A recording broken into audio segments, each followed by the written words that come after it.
Hinaan mo nga yung patugtog mo, Andrew. Ang corny-corny naman ang pinakikinggan mo eh. Hala kayo rito. Anong corny? Ito kaya yung bagong labas na kanta nila? Ang ganda kaya. Anong maganda dyan? Tunog adik. Tunog tambay na walang pangarap sa buhay eh. Tambay ka ba? Uy, grabe ka maka-down sa mga may ganitong music taste ha. Palibasa kasi, ikaw mga gusto mong tugtog eh, pang broken hearted eh. Kasi, lagi ka nalang binabasted. Eh kaysa naman sa mga kantahan mo, parang kagagaling lang sa rehab eh. Okay lang, di naman nabasted. Adik! Busted! Adik! Tambay! Busted! Walang jowa! Walang pera! Walang jowa kasi pangit! Anong sinabi mo? Wala! Ang sabi ko, wapo ka sana kung hindi ka lang naging pangit! Basira ulo ka! Halika rito! Sa likod! Uy, pambira naman talaga tong dalawang to. Tumigil na nga kayo. Hindi na kayo nahihiya kay Mang Pimento. Pinapakita niyo pa talaga yung ugali niyong pangkalye sa Maynila eh. Ayos lang naman. Nung kami rin naman ng mga kapatid ko eh, ganyan kami. Dati nga eh, nagsusuntukan pa kami sa simbahan eh. Grabe pala ho yun. Mas grabe pa yun. Oo. Tapos, alam mo, naging kakaiba sa pangyayaring yon. Yung mga sakristan, pinagtulungan ako. Eh, kaibigan kasi ni Utol yun eh. Hoy, anong nangyari sa mga sakristan? Eh, di ba bawal makipag-away sa kanila? Eh, di pinalayas na sila sa simbahan. Kaya lang naman sila pumasok na sakristan eh, kasi meron silang type na choir member doon.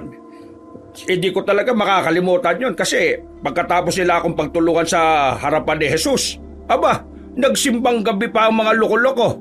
Etong kapatid ko naman, pinaluhod ng nanay ko sa munggo na may asin. Habang ako, pinapanood lang siya habang nakain ng tinapay. Medyo siraulo pala talaga kayo ng kapatid mo nung kabataan po ninyo eh, no? Eh, nasan po pala yung kapatid ninyo? Eh, ayun.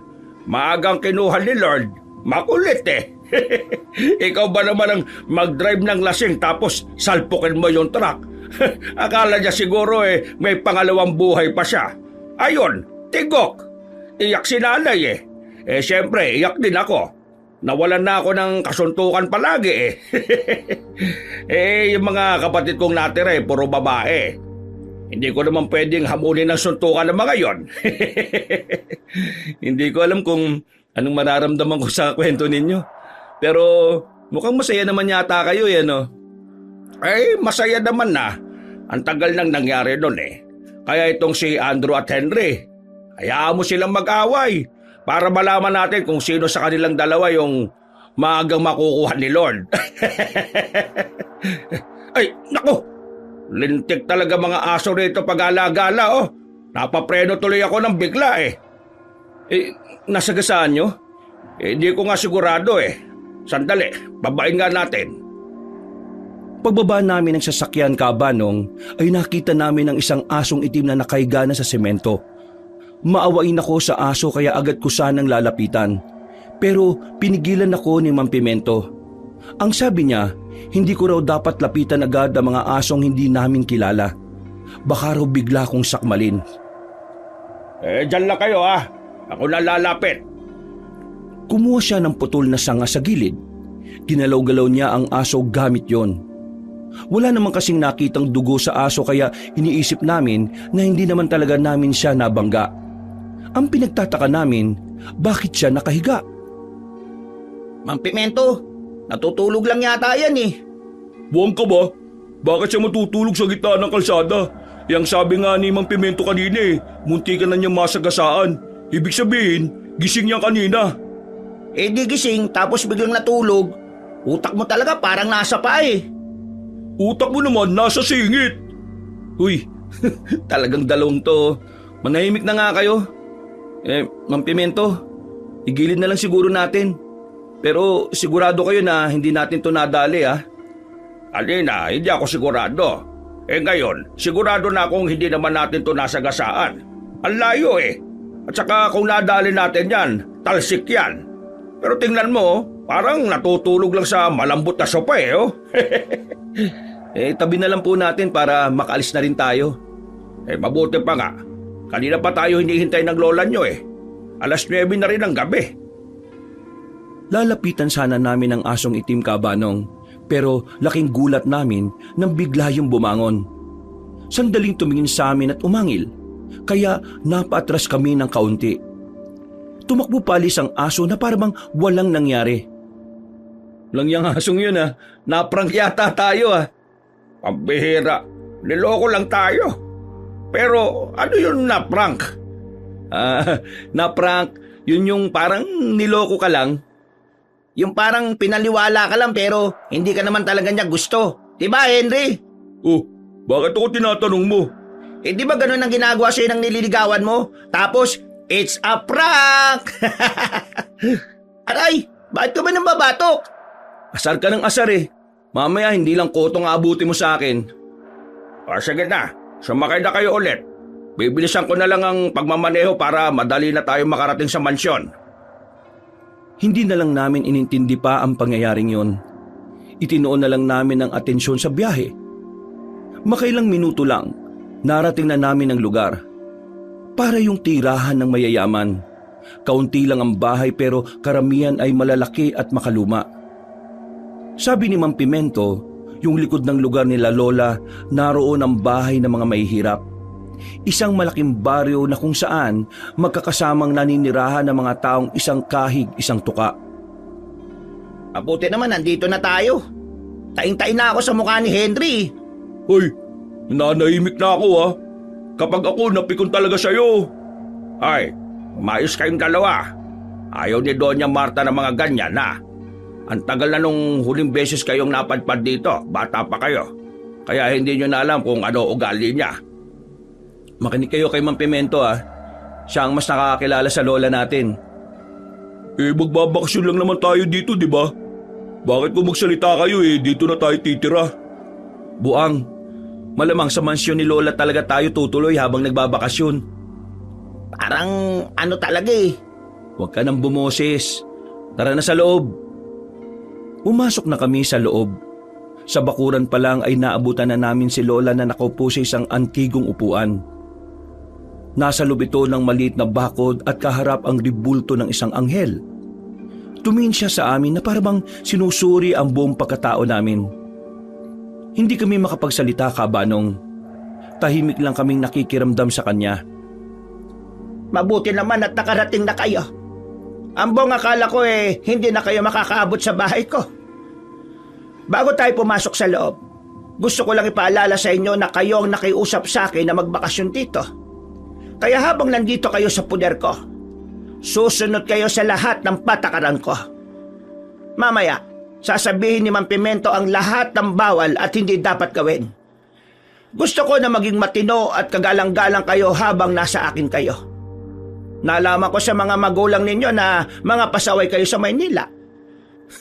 Tingnan natin kung magawa niyo yan dito. Mang Pimento, ihatid mo muna sila sa kanilang silid. Yung malaking silid ang ipagagamit natin sa kanila. Apa, masusunod po, Doña Marta. Lola, bago po kami pumasok, gusto ko lang pong magpakilala. Baka po kasi nakalimutan niyo na po yung mga pangalan namin. Ako nga po pala si Felipe. Ito naman po si Andrew at Henry. Hindi na nagsalita si Lola. Tumaas lang ang kilay niya at nauna na ring naglakad papasok ng bahay. Malaki ang bahay ng lola namin, Kabanong. Bata pa lang kami, may kaya na talaga siya sa buhay. Ang angkan kasi ni Lola ay dating nagmamay-ari ng malaking negosyo sa Capiz. Pero nawala na yon. Ganun pa man, mas dumami rin naman ang mga ari-arian ng lola namin. Sa pagkakaalala ko, huling punta namin doon nung mga bata pa kami. Talagang istrikto na sila Lola Marta. Kaya sila Papa at ang iba kong tiyuhin, lumaking disente at mga magalang. Formal na tao at profesional. Sa henerasyon lang talaga namin ang medyo siraulo.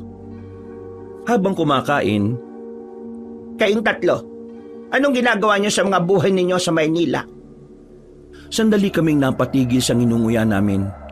Hindi namin kasi inaasahan na magiging interview pala ang hapunan na yon. Ako po, meron po kong sinisimula na business sa bandang Moraita sa Maynila. patatakan po ng damit. Yung may mga nakalagay po ng mga kasabihan. Mabenta naman. Depende po. Depende po sa season. Kapag pasukan ng mga estudyante, mabenta po. Lalong-lalo na kapag malapit na ang graduation nila. Ako naman po gumagawa po ako ng mga design. May mga design po ako na minsan binibili ni Felipe. Ginagamit niya sa design ng damit. Tapos may mga client din naman po ako sa iba't ibang lugar. Malakas din naman po yung kitaan. Pero depende rin po minsan sa mga client. May mga client kasi na barat Kapag barat ang kliyente mo, huwag mong tanggapin. Hindi tayo nagkaroon ng talent para lang mabayaran ng hindi tama.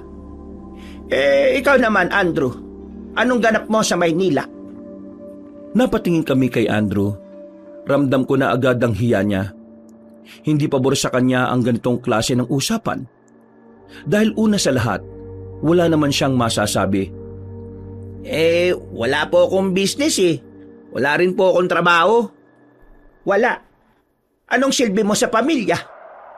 Gawaing bahay lang po. Bakit wala kang trabaho? Tinatamad po kasi ako Tinatamad. Tapos may gana ka pang humarap sa akin ng ganyan ang daladala mo? Mawalang galang na, Lola. Pero nagbabakasyon po ako dito para magsaya. Hindi para makwestiyon ang silbi ko sa mundo. Kung ayaw niyo pong narito ako, bukas din po ng umaga aalis na lang ako. Hindi naman po kasi ako na-inform na dapat pala may masasabi akong ganap bago ako makatapak sa bahay na ito. Uy, Andrew, ano ka ba? Hayaan mo siya. Ayos lang. Gusto ko mga ugaling prangka. Ang mahalaga naman sa akin ay nagpapakatotoo. Ang tanong ko ngayon, anong balak mo sa buhay mo? Hindi habang buhay dapat umaasa ka lang sa magulang mo. Darating ang panahon na mababagot ka sa bahay. Maghahanap ka ng mapapangasawa at kapag nangyari yon, kailangan mo ng pera. Saan ka kukuha ng pera kung tamad ka?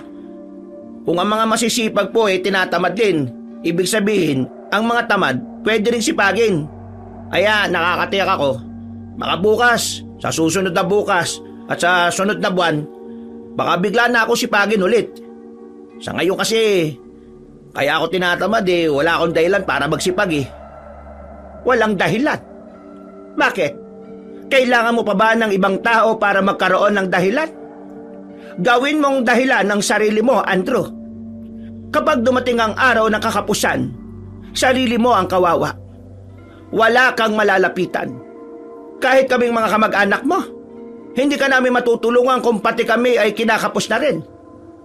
Isipin mo na lang na kailangan mong sipagin dahil kailangan mong mabuhay. Isipin mo ang sarili mo. Kung magiging makasarili ka man, ang mahalaga, may ginagawa ka para sa sarili mo. Minsan, mas maganda nang maging makasarili. Kesa naman nagbibigay ka nga sa iba, wala ka namang ginagawa para sa sarili mo. Aasahan ko ang progresyo ng buhay mo, Andrew. Interesado ako sa magiging resulta ng katamaran mo. Alam niyo, kayong tatlo, malalaki na kayo. Makakabuntis na nga kayo Habang malakas pa ang katawan ninyo, ilaan niyo yon sa makabuluhang bagay. Mag-invest kayo kung saan kayo mas uunlad. Maikli lang ang buhay. Oo, at hindi natin madadala ang yaman sa hukay. Pero pwede mo naman tong iwan sa mga taong mahalaga sa'yo. Kung tamad ka, wala kang ginagawa. Wala kang maiiwan sa kanila. Kawawa sila. Gumastos sa pagkawala mo. Tapos iniwan mo pa. Etong sinasabi ko ay paalala lang na dapat pinapahalagahan ninyo ang oras. Hindi natin alam kung kailan tayo kukunin. Kaya dapat handa tayo sa pinansyal. Noong mga sandaling yun, Kabanong, namangha kami sa sinabi ni Lola. Kahit kami ni Henry na hindi naman tamad gaya ni Andrew, meron kaming natutunan mula sa kanya. Nakahinga naman si Andrew ng maluwag. Ang akala niya kasi, magagalit si Lola sa kanya. Sisigawan siya at palalayasin. Pero hindi ganoon ang nangyari. Istrikto siya, pero kaya niyang tumanggap ng mga salitang hindi angkop sa pananaw niya. Basta nasa tama at totoo. Kinagabihan, ayos ka kanina. Tapang mo ah. Hindi ka ba kinabahan nung ni-real talk mo si Lola? Malamang kinabahan. Pero wala naman akong choice kundi sabihin ng totoo eh. Kaysa naman sabihin kong meron akong malaking negosyo. Ayaw ko naman magsinungaling. Kasi ikaw kailan ka ba talaga gagawa ng paraan para magkapera? Syota ka ng syota, wala ka naman pinagkakakitaan. Maghintay ka lang. Wala pa nga ako sa mood, di ba? Kapag nakahanap na ako ng dahilan. Di ba sabi nga ni Lola, gawin mong dahilan ng sarili mo. Saka na natin pag-usapan yan. Pag-usapan na lang natin kung saan tayo gagala bukas. Di ba nasa listahan natin, aakyat tayo ng bundok? Napakita nyo na ba kay Lola yung listahan natin? Baka kasi hindi okay sa kanya yung iba. Bukas na lang siguro. Baka nagpapahinga na yun. May alam ako magandang puntahan dito na wala sa listahan natin. Saan naman yan? Dun sa baryo San Sinukob. Ano? Baryo... ano yun? Sabo naman nalaman yan. Sa internet. Ang sabi nila, maganda raw magpunta dun. Marami daw dun mga kababalagan Yan na naman tayo sa kababalagan Oo nga. Meron pa nga raw dyan aswang Nagkatinginan kami ni Andrew Cabanong. Ngayon lang namin kasi narinig ang aswang mula kay Henry. Kilala kasi namin siya na hindi man mahilig sa mga kwento tungkol doon. Kaya medyo nanibago kami. Naniwala ka naman. Andrew, nasa Capiz tayo. Hindi malabo yun. Kwento-kwento lang yung mga aswang dito sa Capiz, no? Ginagawa lang yun para sirain yung imahe ng probinsyang to. Pero ang totoo, wala naman talagang ganun Paano ka nakakasiguro na walang ganun? Dito ka ba lumaki? Ikaw, dito ka rin ba lumaki? Hindi rin naman, di ba? Hindi nga natin alam kaya nga pupunta tayo ron para malaman natin Ikaw na lang. Kung talagang di ka naniniwala, bakit ayaw mong sumama? Siguro, natatakot ka Bakit naman ako matatakot sa hindi naman talaga nag-e-exist? Mag-isip ka nga.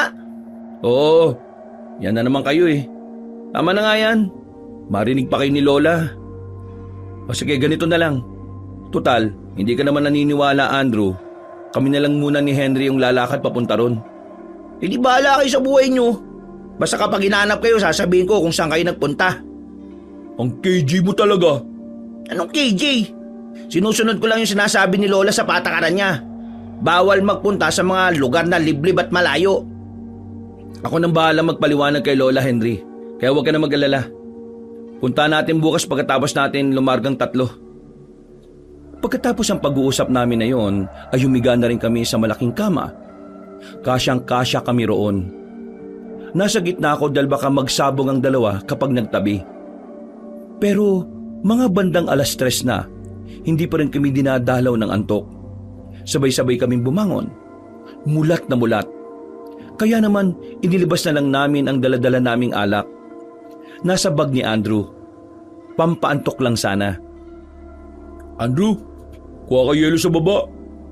Pangit lasa nito pag hindi malamig Oh, bakit ako? Di ikaw na kumuha. Akin na nga yung alak. Ako na nga lang. Nagtuturuan na naman kayo Dahil halatang tinatamad ang dalawa na lumabas ng kwarto, nagkusang loob na ako. Pagbaba ko sa sala, nakapatay na ang ilaw. Tanging ang kusina na lamang ang maliwanag. Pagpunta ko roon, nakakarinig ako na parang may bumubulong. Parang may nagsasalita sa kung saan. Sumilip ako sa bintana ng kusina. Naririnig ko ang boses ni Lola sa labas. May mga binabanggit siya ng mga salitang hindi ko rin maintindihan. Ang ginagawa ni Lola sa ganitong oras? Nag-oorasyon ang lola mo. Anak ng... Kayo naman talaga Pimento. Kakagulat ka naman Shh! Huwag ka maingay. Baka maabala si Doña Marta. Nakakagulat naman kasi kayo Gising pa pala kayo? Binabantayan ko lola mo. Kada unang Miyerkules kasi ng buwan, ginagawa yan ng lola mo. Ako nagbabantay sa kanya. Para saan ba yung ginagawa niya? May ganyan pala siyang trip? Hindi yan trip. Hindi yan basta gawa-gawa lang. Ginagawa niya yan para sa proteksyon ng bahay na ito. Proteksyon? Bakit? Ano bang meron? Naniniwala kasi ang lola mo sa mga masasamang elemento. 2 taon na niyang ginagawa mula nang matuto siyang mag-orasyon. Tinuruan siya ng albularyo. Ang sabi kasi ni Doña Marta, paminsan-minsan daw nakakaramdam siya ng hindi maganda dito sa mansyon. Kaya yon, inaral niya ang orasyon ng proteksyon. Mula noon, para laging magaan ang bahay na ito, nag-oorasyon siya. Bakit ba kasi may masamang elemento na nandito sa mansyon? Hindi ba nasabi ng mga magulang ninyo na ang mansyon na ito ay dating libingan ng mga... Ng mga alin, Mang Pimento? Hindi ko alam kung maniniwala ka o hindi. Ano nga po yun? Huwag ka nalang maingay na sinabi ko sa iyo, ha? Itong mansyon kasi, sa eksaktong kinatatayuan nito, libingan ito ng mga aswang. Naniniwala ang lola mo na ang mga espiritu ng aswang ang gumugulo sa kanya noon. Sa sinabing yun ni Mang Pimento, nakaramdam ako ng panlalamig. Nagtindigan ng mga balahibo ko at parang nanlambot bigla ang tuhod ko. Pero matagal na panahon naman na yun. Panahon pa ng mga Kastila. Ginawang libingan dito. At sabi ng lola mo, nung bata pa siya tinayuan na ito ng mansyon. Siguro, yung mga nagpaparamdam sa lola mo, ibang kaluluwa yon. Na-misinterpret niya siguro. May mga Kastila rin kasing namatay dito noon. Pero sa ngayon, 2 taon na rin namang walang nagpaparamdam na kung ano rito. Hindi ko alam kung ano ang sasabihin ko ng mga sandaling yun, Kabanong. Medyo namamangha kasi ako pero sa kabilang banda, kinikilabutan din ako. Hindi ko kasi talaga inaasahan na may ganoong kasaysayan ng bahay na kinalalagyan namin. Pero para mabawasan ang kaba ko, inisip ko na lang na matagal naman na yon. Napaglipasan na ng panahon kaya wala akong dahilan para matakot. Hinayaan ko na lamang si Mang Pimento roon. Lumabas na rin naman siya para balikan si Lola. Pagbalik ko sa mga pinsan ko, hindi ko sinabi sa kanila ang bagay na yon. Ayaw ko rin naman kasi na mabalot ng misteryo ang pananatili namin doon. Kinabukasan, Ay, kainis naman.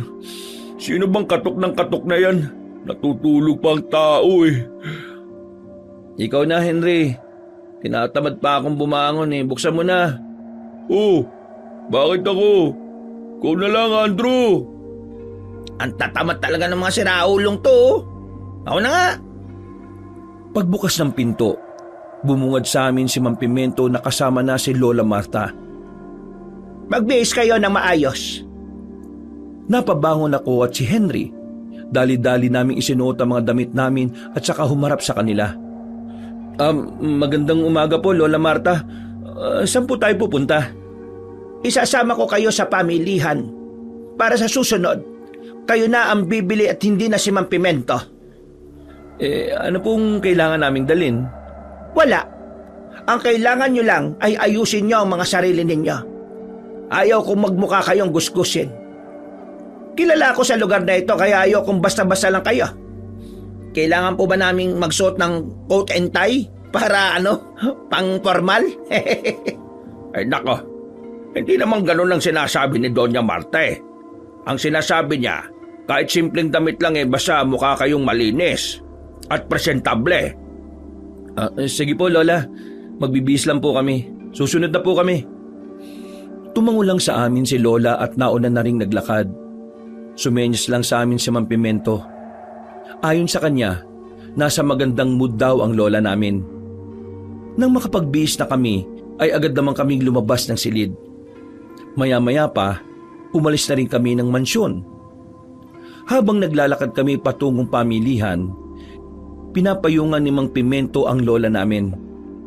Mainit-init na rin kasi ng mga sandaling yon. Nang nasa pamilihan na kami, Parang may nila rin pala rito Maingay, magulo.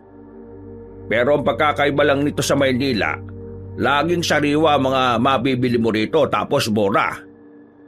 Kayong tatlo, kayo ang mamimili ng kakainin natin para sa pananghalian. Sige na, bumili kayo. Maghihintay lang kami ni Mang Pimento rito. Sigurado po kayo? Oh, bakit? Hindi niya ba kaya? Hindi ba kayo namamalengke sa inyo? Hindi. Ang ibig kong sabihin, sige po, kaya naman po namin. Kami na po ang bibili. O tara na mga insan. Sinunod na lang namin ang gusto ni Lola Marta, Kabanong. Pero sa kasagsagan ng pamimili namin, nangyari ang hindi namin inaasahan. Biglang nasagi ni Andrew ang isang matandang lalaki na may daladalang mga isda. Tumilapo ng mga isda sa lapag at ang iba ay napunta pa sa kanal. Tutulungan sana ni Andrew ang matandang lalaki para damputin ang mga isda. Pero nagulat na lang kami ni Henry nang biglang hawiin na matanda ng malakas ang kamay ng pinsan namin. Agad na nakaramdam ng inis si Andrew base sa mukha niya. Bulag ka bang tao ka? Hindi mo ba ako nakita? Tignan mo ginawa mo. Natapon ang mga palinda ko. Babayaran mo ba lahat ng yan? Lalo na yung mga napunta sa kanal? Mawalang galang na po Pero hindi ko naman po sinasadya Isa pa, kayo po ang sumalubong sa akin. Kayo bumangga sa akin. Habang ako nakatayo lang ako dito. Ibig sabihin, ikaw ang hindi tumitingin sa dinaraanan mo. At ako ba ngayon ang sinisisi mo sa kasalanang ikaw ang may gawa? Kasalanan ako ang may gawa? Ano kasalanan ko ron, Manong? Aksidente yan nangyari. Aksidenteng ikaw mismo ang dahilan. Huwag niyong isisi sa akin yung pagiging pabayat magaslaw ninyo. Hoy, napakabastos mo Kilala mo ba ako? Paano naman kita makikilala Hindi naman kami taga rito. Kaya pala ganyan ang asta mo. Siguro taga Manila ka. Galing mo naman palang manghula Nararamdaman kong tila nagiging mainit na ang usapan nila. Kaya hindi na ako nagdalawang isip na pumagitna sa kanilang dalawa. Manong, pasensya na po sa nangyari Gusto ko na lang po sanang malaman kung ilan po yung dapat namin bayaran sa mga natapon. Ilan? Malamang lahat yan. Hindi ko na mapapakinabangan ng mga yan. Yung mga nasa sahig po, baka pwedeng hugasan naman. Hindi naman po sobrang dumi ng... Hugasan? Anong tingin mo sa akin, sira ulo? Bakit ganyan ang trato mo sa akin, Dahil matendero lang ako ng isda? Ganyan ba talaga kayo mayayaman? Hindi naman po sa ganun. Pero, sige po. Babayaran na lang po namin lahat. Bakit mo babayaran? Hindi naman natin kasalanan yun. Baka nga mamaya sinadya lang na matandang yan na banggain ako para makabenta ka agad Modus yan. Uy, tama na. Mayayari tayo kay Lola kapag lumala pa ito. Wala akong pakialam no. Itong matandang to mautak Akala niya siguro madali niya ako maloloko. Bayaran niyo ang lahat ng nasayang na isda. Kasi kung hindi ano? Pagtutulungan niyo kami rito? Modus din talaga kayo no? Masyado na matabil ang dila mo, bata. Hindi mo alam kung anong kaya kong gawin. Hindi mo ako kilala. Hindi mo rin ako kilala, tanda. Kaya wala ka rin alam sa kaya kong gawin. Uy, ano ba? Tama na kasi. Hindi pa sana titigil si Andrew kung hindi lamang dumating si Mang Pimento at si Lola Marta. Pero napukaw ni Mang Pimento ang atensyon ko. Para kasi siyang nababahala habang nakatingin sa matandang kausap namin. Anong nangyayari dito? Anong ugnayan mo sa mga bastos na binatang to? Mga apo ko sila at hindi sila bastos. Apo pala ito ng isang mayabang at mapagmataas na donya. Kaya pala parang may dugo ng pagiging matapobre. Hay, magdandaan ka sa pananalita mo. Wala akong kasalanan sa'yo. Ayus-ayusin mo ang mga apo mo. Dahil hindi sila magandang nasa ganitong lugar. Masyado silang ignorante at arugante. Ikaw nga may problema dyan Nakatayo lang ako dito. Nakatalikod ako tapos bigla ka nalang bumangga sa akin. Tutulungan na nga sana kitang magdampot pero nagalit ka pa. Lola Marta, totoo po sinasabi ni Andrew. Nakatayo lang siya. Itong matandang lalaki bumangga. Ikaw naman palang sumadyang bumangga sa apo ka. Huwag ka na magkaila pa. Alam ko ang mga ganyang galawan. Wala kang benta kaya nandadamay ka lang ng ibang tao na bibiktimahin mo. Nakita kong ngumiti ng nakakaloko ang matandang kausap namin, Kabanong. Para bang may namumuong masamang gawain sa utak niya. Pagtingin ko naman kay Lola Marta, kalmado lang siya. Si Mang Pimento ang parang nababahala. Hindi nyo babayaran ng mga tinapon nyong isda? Sige, magsisisi kayo sa desisyon ninyo. Naglakad na ang matanda papalayo. Hinayaan na lang din namin at nanahimik na lang kami. Binilisan na lang namin ang pamimili. Pagkatapos ay agad kaming umuwi ng bahay. Kinausap namin si Lola Marta. Kalmado pa rin naman siya pero may halong inis ang pananalita. Hindi nyo dapat pinatulan ng lalaking yon. Hanggat maaari, binayaran nyo na lang sana kagad. Tingnan nyo ang nangyari. Pinag-uusapan tayo ngayon sa pamilihan. At ang matandang yon ay nagawa pa talagang magbanta. Kasi naman po, siya naman po unang nagalit eh. Sinubukan kong maging kalmado, pero kung ano-ano kagad ang pinagsasabi niya. At saka, hindi naman tama na bayaran siya kahit wala naman akong ginawang masama. Kung babayaran natin siya, edi para na rin natin kinonsinti yung mga sindikatong gusto lang ng easy money. Tingin ko po, tama naman po si Andrew. Mali kasi ang ginawa ng matanda eh. Kung binayaran natin, edi kinonsinti po natin yung mali. Pero may mga pagkakataon na dapat umiiwas tayo sa gulo. Hindi nyo alam kung ano ang kayang gawin na matandang yon. Hindi naman po tayo dapat magpasindak kasi tayo ang nasa tama. At saka, natatakot po ba kayo? Di hamak naman na mas marami po kayong koneksyon. May impluwensyang tao kayo, di ba? Hindi nyo ako maintindihan. Wala kayong alam sa mga tao rito. Kung sana kasi, hindi nyo na lang kami inutusan. Uy, minsan, mais ka nga. Si Lola yan, no? Nalabas na nga lang ako. Papalamig ng ulo. Lola, pagpasensya niyo na po si Andrew, ha? Ganun po talaga yan, eh. Kapag alam niyang tama siya, hindi po siya nagpapatalo. Naiintindihan ko naman ang punto niya. Ma'am Pimento, iluto mo na nga yung mga pinamili natin at maya-maya sabay-sabay na tayong kakain. Apa, masusunod po, Doña Marta. Umalis na si Lola. Naiwan na lamang kaming dalawa ni Henry doon. Napapailing na lamang ako at sabay umupo na lamang sa sofa. Tingin ko, nakakatakot yung matandang lalaki kanina. Parang nanlilisik yung mga mata niya nung nagbabanta siya. Pero di tayo dapat matakot dun. Daming tauhan kaya ni Lola sa labas oh. Huwag tayong pakampante. Iba nagagawa ng taong galit. Pambira naman kasi. Nang dahil lang sa natapong isda, magkakagulo pa. Natulala na lamang ako ng mga sandaling yon, Kabanong. Iniisip ko rin kasi kung bakit parang iba ang nararamdaman ko sa matandang yon. Pilit ko na lamang kinalimutan yon. Itinoon ko na lang ang atensyon ko sa ibang bagay. Matapos namin makapagtanghalian, nagpaalam na rin kami kay Lola. Pinayagan niya naman kami. Pupunta na kasi namin yung tourist spot na nakita namin sa internet. Habang naglalakad, Di ka ba talaga sasama sa amin, Andrew? Para naman 3 tayo. Pagkatapos natin sa pupuntahan natin, uuwi ka agad ako. Matutulog na lang siguro ako. Kayo na lang pumunta doon sa sinasabi niyong baryo. hayaan mo na. Huwag mo nang pilitin si Andrew. Wala sa mood yan eh. Di sige. Wala namang problema eh. Bilisan na lang natin maglakad. Baka mawalan pa tayo ng masasakyan. Layo naman kasi ng sakayan ng tricycle dito eh. Ilang minuto lang, natanaw na rin namin ang sakayan ng tricycle.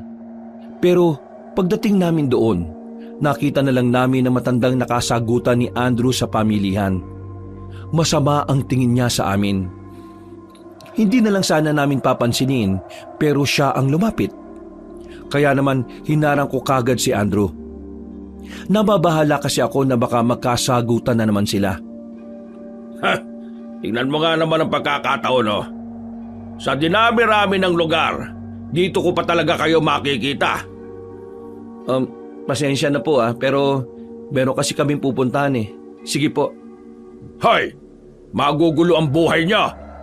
Wala kayong alam sa lola ninyo. Hindi nyo siya kilala. Mangmang kayo sa katotohanan na tumitira kayo ngayon sa isang bahay na puno ng peligro. Wala kayong alam. Hindi nyo alam kung anong atraso niya sa mga aso. Mukhang matagal na kayong may galit kay Lola. Base sa pananalita mo. Bakit? Inggit ka ba kay Lola? Kasi siya mayaman, ikaw hindi? Uy, Andrew naman. Wag mo na nga lang patulan. Tumawa ng malakas sa matandang lalaki. Pero pagtapos nitong tumawa, ay tumingin ito ng seryoso sa amin. Nakakatakot ang kanyang tingin. Para bang nagbabanta kahit na wala pa siyang sinasabi. Saktong dating nyo mga iho. Matitikman nyo ang galit ng mga nilalang na inabuso na matandang yon. Hinila ko na si Andrew at Henry paalis doon. Noong mga sandaling yon, Kabanong, nararamdaman ko ang panlalamig ng palad ko. Hindi ko alam pero kinakabahan talaga ako sa kung paano kami tingnan na matandang yon. Pagsakay namin sa tricycle, natatanong ko pa ang matandang lalaki na nakatingin sa amin. Kahit na medyo malayo na kami, hindi pa rin nawawala ang kaba ko. Makalipas ang ilang minuto, nakarating na rin kami sa patutunguhan namin. Pinilit ko na lang nakalimutan ang mga nangyari. Itinuon ko na lang ang atensyon sa magandang tanawin. Nasa mataas na lugar kami. Kita namin ang mga kabahayan sa malayo. Kahit na papaano, nare-relax ang kalooban ko. Gumaan na rin ang pakiramdam ko. Sabi nila, mas maganda raw ang tanawin dito kapag gabi. Kasi makikita mo talaga yung mga kailawan. Oo. Kaso hindi naman tayo papayagan ni Lola Marta na gumala ng gabi. Tahimik na naman tong siraulong to. Hoy, Andrew! Manahimik ka na nga. Huwag mo akong gambalain. Anong wag gambalain? Sumama-sama ka dito tapos hindi ka man lang makikisaya sa amin. Bakit? Iniisip mo pa rin ba yung matanda? Hindi ko alam eh. Pero parang may something sa matandang yon. Ha? Paanong may something? Kapag tinitingnan ko siya, para ako nakakaramdam ng takot. Hindi ako nakapagsalita kaagad. Hindi ko kasi alam kung pwede ko bang sabihin din sa kanya na pareho kami ng nararamdaman. Bumuntong hininga na lang din ako. Nang mapagtanto kong hindi lang pala ako ang nakakaramdam ng ganon, kutob ko na meron talagang kakaiba sa matandang yon. Makalipas ang halos isang oras ay naisipan na rin namin bumaba. Naglalakad na kami noon sa kagubatan. Pero nananahimik pa rin si Andrew. Maya-maya pa, binasag ko na rin ang katahimikan. Ano nga pala nangyari doon sa nililigawan mo, Henry? Nangasar ka ba? Di ba nga inasar ako niya ni Andrew na nabasted ako? Ay, oo nga pala. Ikaw, balita sa inyo ni Erica. Ayun. Ayos naman kami. Sabi ko sa kanya, pagbalik ko magde-date kami. Date lang talaga? Walang ano? Anong ano? Yung ano? Alam mo na yun. Baliw. Walang ganun, no? Hindi pa kami handa sa ganung bagay. Etong si Andrew, baka nakailan na yan eh. Di ba, Andrew? Sawang-sawa na nga ako dyan eh. O, di ba? Veterano. Napatigil kami sa paglalakad nang merong kaming marinig na mga kaluskos sa paligid. Nakakatinginan kami noon. Pero nakahinga kami ng maluwag nang makitang dagang bukid lang pala yon. Bakit ba parang takot na takot kayo? Ano bang iniisip nyo? Aswang? Bakit? Naniniwala ka ba sa aswang? Malamang hindi, no? Tara na nga. Hatid nyo na ako sa labasan. Bahala na kayo sa pupuntahan ninyo. Basta ako, uuwi na muna ako. Pakisabi na lang kay Lola Marta na masama ang pakiramdam mo kaya nauna ka nang umuwi, ha? Turuan mo pa ako magsinungaling. Sige na, para naman tong others, oh. Bawi na lang ako kapag nakauwi na kami. Napapailing na lamang siya. Pero sa dulo, pumayag na rin naman siya. Hinatid namin siya sa gilid ng kalsada. Marami namang tao roon kaya iniwan na namin siya habang naghihintay siya ng masasakyan. Handa ka na ba pumunta sa Barrio San Sinukob? Ang baryo ng kababalaghan! Awu! Uy, para ang timang. Di naman ako natatakot, no? Excited lang ako. Nakaka-excite no? Alamin natin kung ano ba talaga yung meron sa lugar na yon. Pero hindi ba delikado? Malalaman natin kapag nandun na tayo. Kapag napahamak tayo, kasalanan mo to, ha? Baliw, bakit ako lang? Nagtatawanan pa kami ni Henry noong mga sandaling yon, Kabanong.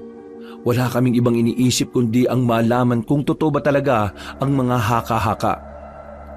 Pagsakay namin ng tricycle, nagtaka ang driver nang sabihin namin kung saan kami pupunta. Baka sa mukha ng matandang driver na parang nalilito o nababahala siya. Nang tanungin namin kung bakit, hindi naman siya nagsalita. Weirdo ng driver, no? Baka mamaya, bigla na lang tayong ibang ganito. Uy, huwag kang nga magsalita ng ganyan. Baka mamaya marinig niya pa tayo. Nanahimik na lamang kami hanggang sa tuluyan na kami makarating sa bungad ng baryo San Sinukob. Sa labas pa lang, parang naaamoy ko na ang kakaibang simoy ng hangin na nagmumula roon.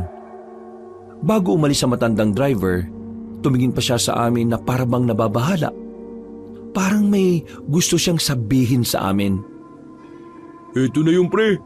Ganito yung nasa picture eh. Tingnan mo yung arko. Lumang-luma na talaga no? Bakit kaya nag-alisan yung mga tao rito? Yun ang dapat nating malaman. Malay mo, malalaman natin yun kapag pumasok na tayo sa loob. Anong oras na ba? 3:00 pa lang naman eh. Huwag tayong papaabot ng 1 oras dito, ha. Baka mamaya maligaw tayo. Tumango na lang sa akin si Henry. Sinimulan na rin namin ang paglalakad. Sa bandang bukana pa lang, nakita na namin ang mga nakakalat na gamit sa isang bakuran. Ang mga kabahayan naman, may mga sapot na rin ng gagamba. Nagtataasan na rin ng ilang damo roon. May mga gumagapang na rin na kung anong mga halaman. Doon pa lang, nakakaramdam na ako ng kaba. Habang patagal ng patagal, parang mas lalong tumataas ang kaba ko. Pero hindi ko na lang yung pinapahalata dahil ayaw kong asarin ako ni Henry. Uy, tingnan mo oh! Tingnan mo! Napaturo si Henry sa silong ng bahay. Meron kasi kaming nakitang kalansay at bungo ng tao roon. Nakatihaya. Kalansay ng tao yan ah. Tingin ko, namatayan dyan tapos dyan na rin inagnas no? Ano ba talaga nangyari dito? Ang hiwaga naman ito. Tingin ko kailangan na natin talagang umuwi. Sandali lang! Tingnan mo yun Oh, ano na naman ba yan?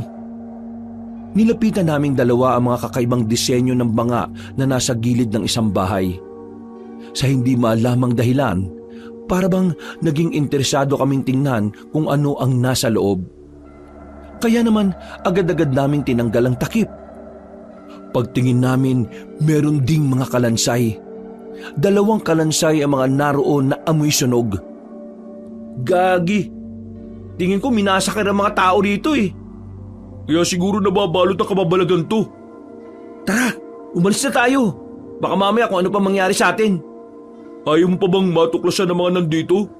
Maya-maya na! Baliw ka talaga. Paano kung dito pa tayo mapahamak? Huwag mo kasing sabihin, baka mangyari. Naku, ewan ko sa'yo. Tara na kasi! Hinila ko siya paalis. Pero hindi pa man kami nakakalayo. Nakarinig na kami ng mga kakaibang angil sa paligid. Nang sumilip kami sa likuran ng isang bahay, nakita namin doon ang isang matangkad na aso. Parang kasing tangkad siya ng sasakyan. Agad kong hinila si Felipe papunta sa may gilid para makapagtago.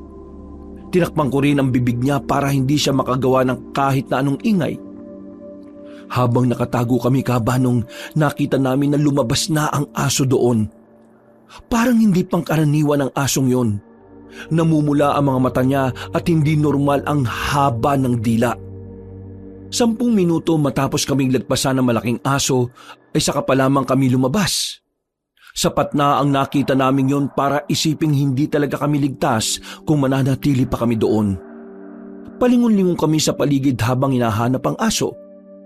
Nang wala na talaga yun, ay nagmamadali kaming tumakbo palabas. Hindi na namin pinuntahan pa ang bandang gitna. Mas inisip na lang namin ang kaligtasan naming dalawa. Lintik na aso yun. Normal pa ba yun? Ang laki. Yun nga rin ang pinagtataka ko eh.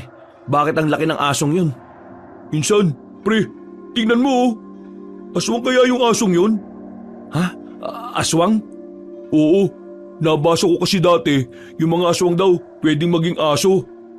Eh di kung aswang nga yun, di ibig sabihin, may mga aswang talaga rito sa Capiz? Baka nga totoo talagang may mga aswang dito. Nakakatakot pre. Ibilisan na natin umuwi. Ikwento natin kay Andrew, pero wag na lang natin paalam kay Lola. Baka magalit pa yun sa atin eh. Matapos ang biyahe namin, tumigil na rin ang aming sasakyan sa lugar namin. Huminga na muna kami ng maluwag. Kailangan naming magpanggap na masaya. Kahit na ang totoo, takot na takot pa rin kami. Saan kayo galing? Kanina pa kayo nahanap ni Doña Marta. Po? Bakit daw po? Anong bakit? Alam ni Doña Marta na pumunta kayo sa baryo ng San Sinukob. Ay gagi talaga si Andrew. Nilaglag tayo. Kabado kaming pumasok sa mansyon. Sa sala pa lang ay naabutan na namin si Lola Marta na umiinom ng paborito niyang tsaa. Mukha naman siyang kalmado. Pero nang magtama ang tingin namin, doon na ako kinabahan. Ano ang ginawa niyo sa baryo ng San Sinukob? Nakita lang kasi namin yun sa internet nung nasa Maynila pa kami. Tingin kasi namin exciting na magpunta ron kaya sinubukan lang po namin kanina. Pero wala po kaming ibang ginawa ron. Sumilip lang naman kami. Wag na kayong babalik doon kahit na kailan. Naiintindihan niyo ba? Bakit naman po? Ano po ba talaga nangyari sa lugar na yon? May mga nakita kasi kaming mga kalansay ng tao. Minasakir po ba yung mga naroon? Ayaw ka nang marinig na pinag-uusapan ng baryo ng San Sinukob magmula ngayon. Maliwanag ba? Pero pinayagan ko kayong manatili rito para hindi na kayo gagastos sa pagrenta habang nililibot nyo ang Capiz. Pero kasama sa patakaran ko na huwag kayong pupunta sa lugar na abandonado at liblib. Ano bang mahirap intindihin doon? Pasensya na po la. Ma'am Pimento, kunin mo ang cellphone ng mga ito. Ha? Lolo naman. Wag naman. Huwag na kayo magmatigas. May nalabag kayo sa kautusan kaya dapat lang yan sa inyo. Mang Pimento, isasauli mo yan makalipas ng 5 araw. Nang mga sandaling yun, ay napakamot na lamang ako sa ulo, Kabanong. Binigay na lang namin ang aming cellphone para hindi na rin lumala pa ang usapan. Pagkatapos, pumunta na lamang kami sa aming silid. Inabutan namin si Andrew na nagbabasa ng libro habang may lollipop pa sa bibig. Bakit nandito na kaagad kayo? Akala ko gagabihin kayo. Kakaiba rin talaga trip mo no? Ha? Sinasabi nyo? Wari ka pa. Sinumbong mo kami kay Lola, no? Ano? Bakit ko naman kayo susumbong? Yun nga rin ang tanong namin. Bakit mo kami sinumbong? Sira ulo ka ba? Wala akong sinabi, no? Hindi nga siya nagtanong sa akin kung bakit mag-isa lang ako umuwi. Kaya wala akong sinabi. Paano nalaman ni Lola na nasa San Sinukob kami? Aba, iwan ko. Tanungin mo kaya siya. Gamitin mo nga utak mo. Ikaw ang gumamit ng... Tama na. Mag-aaway na naman kayo, Diyos ko naman, Gets ko na. Ang alin? Nung umalis pa lang tayong 3, pinasundan na tayo ni Lola. Ang dami niyang tao, di ba? Diyan sa labas. Di ba? Tapos akong pagbibintangan nyo. Porque ba wala akong pera? Tingin nyo sa akin ganon? Hindi naman. Hindi. Ganon ang ginagawa nyo. Mga siraulo din talaga kayo no?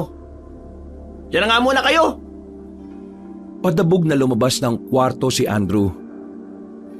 Ikaw naman kasi. Anong ako? Ikaw rin Kausapin na lang natin siya mamaya. Kainis, wala tuloy tayo magamit na cellphone ngayon. Kaya nga tatawag pa naman sana ako mamaya kay Erica. Humiga na lang ako sa kama. Akala ko noon, ang pagkumpiska ng cellphone namin ang pinakaparusa namin. Pero pagdating ng gabi, hindi rin pala kami kasama sa mga maghahapunan. Pinalabas lang kami ng silid kung kailan tapos na kumain ng lahat. Wala nang tinirang pagkain sa kusina. Sa aming tatlo, si Andrew lang ang nakakain na maayos. Di ba dapat damay din si Andrew kasi hindi niya sinabi kay Lola na nagpunta tayo sa San Sinukob? Bakit tayo lang? Ano ka ba? Huwag na nga tayo mandamay. Kasalanan naman talaga natin kung bakit tayo napaparusahan ngayon eh. Tiisin mo na lang hanggang umaga yung gutom mo. Basta ako, iba ang nasa isip ko ngayon. Nasa balkonahe kami ng mga sandaling yon, Kabanong. Madilim na ang buong paligid. Pero natatanaw ko pa rin si Mang Pimento sa garden. Malakas talaga ang kutob ko na meron siyang nalalaman sa mga kababalaghan na natutuklasan namin. Kaya naman, nang wala na si Lola Marta sa sala, lumabas ako ng mansyon. Tinungo ko kung saan naroon si Mang Pimento. Habang abala siya sa ginagawa niya, lumapit ako sa kanya. Sinong tatagain niyo, Mang Pimento? Bakit kayo nag-ahasa? Wala naman akong tatagain. Bukas kasi, pinapaputol na ni Doña Marta yung puno ng bayabas sa likod. Mang Pimento, may gusto sana akong itanong sa inyo eh. Kung itatanong mo sa akin kung pwede kitang bigyan ng pagkain, ngayon pa lang ay sinasabi ko sa iyong hindi pwede. Hindi po yun. Tungkol po ito sa aswang. Nang sabihin ko yon, ay napatigil siya sa kanyang paghahasa. Hindi muna siya nakatingin sa akin. Lumingon siya sa likuran at sa buong paligid. Nang makita niyang walang makakarinig, saka siya sumagot. Bakit ka naging interesado bigla sa mga aswang? Ibig sabihin, may alam ho kayo? Huwag mo nang alamin pa ang tungkol sa kanila dahil malalagay lang ang buhay niyo sa panganib. Kung ako sa inyo, manahimik na lang kayo. Para na lang sa kapayapaan ng mansyon, pati na rin ang lola ninyo. Sandali lang ho. Bakit ba kayo iwas na iwas sa ganitong usapan? Siguro may tinatago kayo ni Lola no? Nakikiusap ako sa iyo. Ilayo niyo ang sarili niyo sa ganitong bagay. Hindi na siya nagsalita. Umalis na lang siya bigla nang hindi ko alam kung bakit. Nung oras na yon, ibang-iba si Mang Pimento. Nawala ang pagiging masiyahin niya at pagiging madaldal. Hindi ko lang din siya kinulit dahil baka malaman pa ni Lola. Nung gabing yon, hindi ako dinadalaw ng antok. Bukod sa kumakalamang sikmura ko, napapaisip ako sa ikinilos ni Mang Pimento. Habang masarap na ang tulog ni Andrew at Henry, nananatili akong mulat at nakatulala lang sa kisame. Maya-maya, bumangon ako. Pinagpapawisan na ako ng malamig ng dahil sa gutom. Kaya agad na rin akong bumangon. 12:00 na. Siguro naman, pwede na rin ako makakain. Bumaba ako sa sala. Nakapatay na ang ilaw doon. Pagpasok ko ng kusina, bigla na lang ako nakarinig ng parang tunog na pinupukpok na kaldero. Yung parang ginagawang pantunog sa tindang binatog. Naintriga ako dahil doon. Kaya matapos kong kumuha ng pagkain, lumabas ako ng mansyon habang bitbit ang isang platong ulam at kanin. Kumakain ako habang naglalakad. Mga ilang sandali lang, nalaman ko na kung saan nagmumula ang tunog na yon. Nagtungo ko sa bandang likuran ng mansyon ni Lola. Merong parang iskinita roon. Masikip lang ang daan. Isang tao lang talaga ang kakasya. Dumaan ako roon at sa bandang dulo noon, nabigla na ako sa aking nakita. Paghawi ko ng halamanan, nakita ko si Lola Marta. Nakaupo sa gitna ng malalaking kandilang itim. Meron siyang hawak-hawak na libro.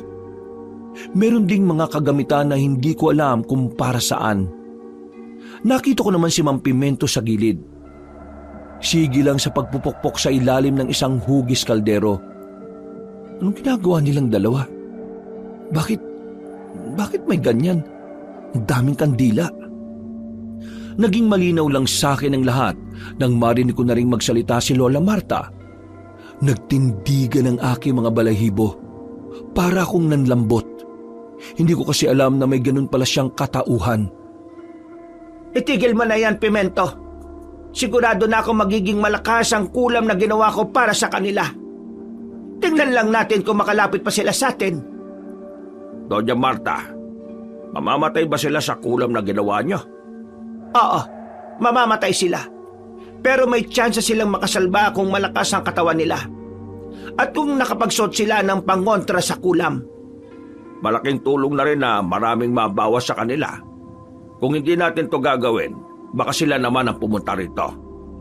Hindi to dapat malaman ng mga apo ko. Mas mainam din na bukas din, pauwi na natin sila sa bahay nila. Kung hindi lang sana kasi nakaaway ni Andrew si Pancho, hindi naman sana mabubuhay ang isyu na matagal na sanang nananahimik. Pero wala na tayong magagawa. Gumagawa na sila ng paraan para gumanti. Kaya dedepensa tayo. At itong pangkukulam na ginagawa ko, isa lang itong panimula. Doña Marta, sabihan niyo lang ako kapag kailangan ko ng lumaban ulit, ha? Kayang-kaya pa naman ang mga buto ko. Huwag kang atat. Saka kita gagamitin kapag nagpakita na sila ng pagiging agresibo. Sa ngayon, asikasuhin mo ang pag-uwi ng 3 bukas. Hindi sila dapat naririto. Maling timing na nagbakasyon sila rito ngayon. Habang pinapakinggan ko sila noong mga oras na yon, pakiramdam ko ibang tao ang naririnig ko. Pakiramdam ko hindi ko sila kilala. Bagay na nagdulot ng kaba sa akin. Kaya naman hindi na rin ako nakatiis. Lumabas na ako sa pinagtataguan ko para alamin ang totoo nilang katauhan. Nagulat sila. Hindi sila makapaniwala na makikita nila ako roon. Napatayo si Lola Marta. Agad namang lumapit si Mang Pimento sa akin pero pinatigil ko siya. Narinig ko lahat ng usapan niyo mula umpisa. Alam ko na kung anong tinatago niyong dalawa. Lola, gusto kong marinig mismo sa'yo. Totoo ba talagang mangkukulam ka? Kung ano man ang nakikita mo. Oo, hindi lang ang sagot. Huwag nang maraming sinasabi. Mangkukulam ka ba o hindi? Felipe, umalma ka muna. Hayaan mo ipaliwanag namin sa iyo ng mahinahon. Kumalma? Sino kakalma kapag nalaman mo yung lola mong tumanggap sa inyo para magbakasyon mangkukulam pala? Niloko nyo kami. Kaya pala ang daming bawal. Meron pala kayong hindi sinasabi sa amin. Sige, ipapaliwanag ko sa iyo ang lahat. Makinig ka ng mabuti. Ikalma mo ang sarili mo at buksan mo ang isipan mo sa lahat ng rason na maririnig mo. Huminga ako ng malalim, Kabanong. Kahit natatakot ako sa kanila, gusto ko rin namang marinig kung ano ang sasabihin nila sa akin. Kaya naman, hinayaan kong magsalita si Lola Marta. Oo, isa akong mangkukulam. At natutunan ko ang pangungulam mula nang mag-isa na lang ako sa buhay. Pero hindi ako naging mangkukulam para maging masama. Naging mangkukulam ako para protektahan ang mga anak ko. At ngayon, para protektahan kayo. Protektahan saan? Sino ba kasi kaaway nyo, La? Kaaway? Walang iba kundi ang mga aswang. Mga aswang? Isang manunugis ang lolo mo nung nabubuhay pa siya. Hindi to alam ng mga anak namin. At kahit na ako, saka ko na lang nalaman. Kung kailan dalaga at binata na ang mga anak namin, saka ko lang natuklasan. Nang magsipag-asawa ang mga anak ko, pinaalis ko silang lahat sa takot na madamay sila sa ginagawa ng tatay nila. 1 taon ang nakalipas, namatay ang lolo mo dahil sa sakit sa baga. Sa panahong ito, talamak ang mga aswang dito sa Capiz. Nanggugulo sila. Kaya naisipan kong ituloy ang nasimula ng lolo mo. Total, may banta na rin naman sa buhay ko. Dahil sa pagsasaliksik ko, at dahil sa isang matandang mangkukulam na nakilala ko na kalaunan ay namatay na rin, natuto kong mangkulam. Pero hindi ko ginamit ang pangkukulam sa mga tao. Ginamit ko ito sa mga aswang. Dahil natuklasan ko, higit sa patalim na pwedeng pumaslang sa kanila, mas mainam ang kulam dahil kapag namatay sila sa kulam, pati ang kaluluwa nila ay mamamatay na. Kaya naman, pinagpatuloy ko ang kulam kahit sariling kalusugan ko rin minsan ang nagiging kapalit. Dahil yun lang ang alam kong paraan para unti-unti ko silang maubos. Para dumating ang araw na pwede ko nang makasama ang mga anak ko ulit nang walang aswang na magbabanta.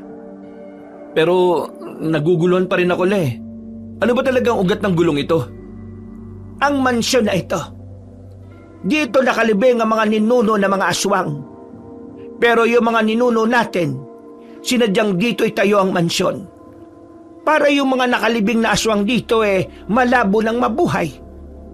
Yung isang beses na nakita mo kong nag-oorasyon, para yun hindi makalapit ang mga aswang sa mga nakalibing nilang angkan dito. Ang mga aswang na nakalibing dito ay mga aswang na pinaslang ng tatay ng lolo mo. Tatay ni Lolo? Manunugis din siya? Oo, matinik na manunugis. Inubos niya ang 5 angkan at dito'y nilibing para hindi na mabuhay pa. Doon nagsimula ang lahat. Nagalit ang mga aswang hanggang sa henerasyon ng lolo mo. Galit sila. Natigil lang ang hidwaan ng kulamin ko ang isang baryo ng aswang. Gumawa ko ng isang malawakang kulam na muntikan ko na ring ikamatay noon. Baryo San Sinuko ba ang tinutukoy ninyo? Oo. Ang baryo San Sinukob ay ang baryo ng mga aswang. At ang lahat ng nakita niyong kalansay doon ay kalansay ng mga aswang na namatay dahil sa kulam ko. Ibig pong sabihin, kapag sabay-sabay niyong kinulam ang maraming aswang, maapektuhan ang kalusugan niyo? Paano ngayon? Narinig ko na marami kayong kinulam. Oo. Apektado ang kalusugan ko.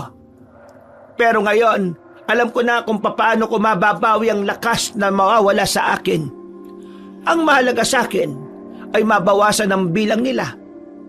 Dahil ngayon, alam kong marami-rami sila. Yung nakaalita ni Andrew sa palengke, anong papel niya sa mga aswang? Anak siya ng aswang na pinaslang ng lolo mo. Kilala namin ang isa't isa. Nung maubos ang mga taga San Sinukob, hindi ko alam kung bakit siya nanahimik. Wala siyang ginawa. Kaya wala rin akong ginawa sa kanya. Kasi hindi ko siya kayang kulamin sa hindi maipaliwanag na dahilan. Kaya naman, parang naging normal na tao lang siya rito sa atin. Nilihim niya ang tungkol sa katauhan ko. Nilihim ko rin ang pagiging aswang niya. Buong akala ko, mananahimik na lang kami pareho habang buhay. Pero iba ang pakiramdam ko. Tingin ko, matagal na silang may binabalak. Naghahanap lang siya ulit ng dahilan para gumawa ng gulo. Ay nako, ang komplikado naman ito, La. Tambirang buhay naman to. Akala ko pa naman, simpleng tao lang yung narito sa mansyon. Ikaw ang Pipito. Ano naman ang papel mo sa gulong ito? Estudyante ako ng lolo mo nung nabubuhay pa siya. Manunugis din ako. Nang mamatay ang lolo mo, inabilin niya sa akin na bantayan ko si Doña Marta. At bilang pagsagip sa akin ni Doña Marta noon, pinangako ko sa sarili ko na hanggang kamatayan, iaalay ko ang buhay ko sa kanya at sa buong pamilya ninyo. Ngayon, naintindihan mo na kung bakit ayaw ko kayong magpunta sa San Sinukob. Oo, La. Naintindihan ko na. Ang hindi ko lang maintindihan, bakit pinayagan nyo kaming magbakasyon dito kung may panganib pala rito? Ang totoo niyan, hindi ko rin inakala na biglang uusbong na naman ng gulo. Ayaw kong sisihin si Andrew dahil tama lang ang ginawa niya. Pero dahil doon, nagkaroon na naman ng dahilan ng mga aswang para balikan ako. Lalo pat nalaman nila na mga apo ko kayo. Kaya kung anong nasaksihan mo ngayon, ginawa ko lang yon para protektahan kayong mga apo ko. Napabuntong hininga na lamang ako ng malalim. Lumuwag na rin ang dibdib ko. Gumaan ang pakiramdam ko nang malamang hindi naman pala masamang tao si Lola at si Mang Pimento. Paano yan? Hindi ba natin to sasabihin kay Andrew at Henry? Wag na. papauwiin ko na rin naman kayo bukas. Ayaw kong madamay ang mga apo ko sa gulong dapat tapos na noon pang hindi pa kayo pinapanganak. Sige po, La. Pero, paano kayo rito? Huwag mo kaming intindihin dito. Moderno na. Baril na ang gamit ng mga tao ko. Isa pa, kasama ko pa rin naman si Mang Pimento ngayon. Hindi mo alam kung gaano kagaling ito. Nakita kong tumawa pa si Lola. Yun ang unang pagkakataon na nakita kong tumawa siya kahit napilit lang. Pero nararamdaman ko pa rin ang kaba sa kalooban niya. Nararamdaman ko na nababahala siya. Natapos ang pag-uusap namin na yun na maayos. Pero gulong-gulo ang utak ko. Naghahalo na ang mga naiisip ko.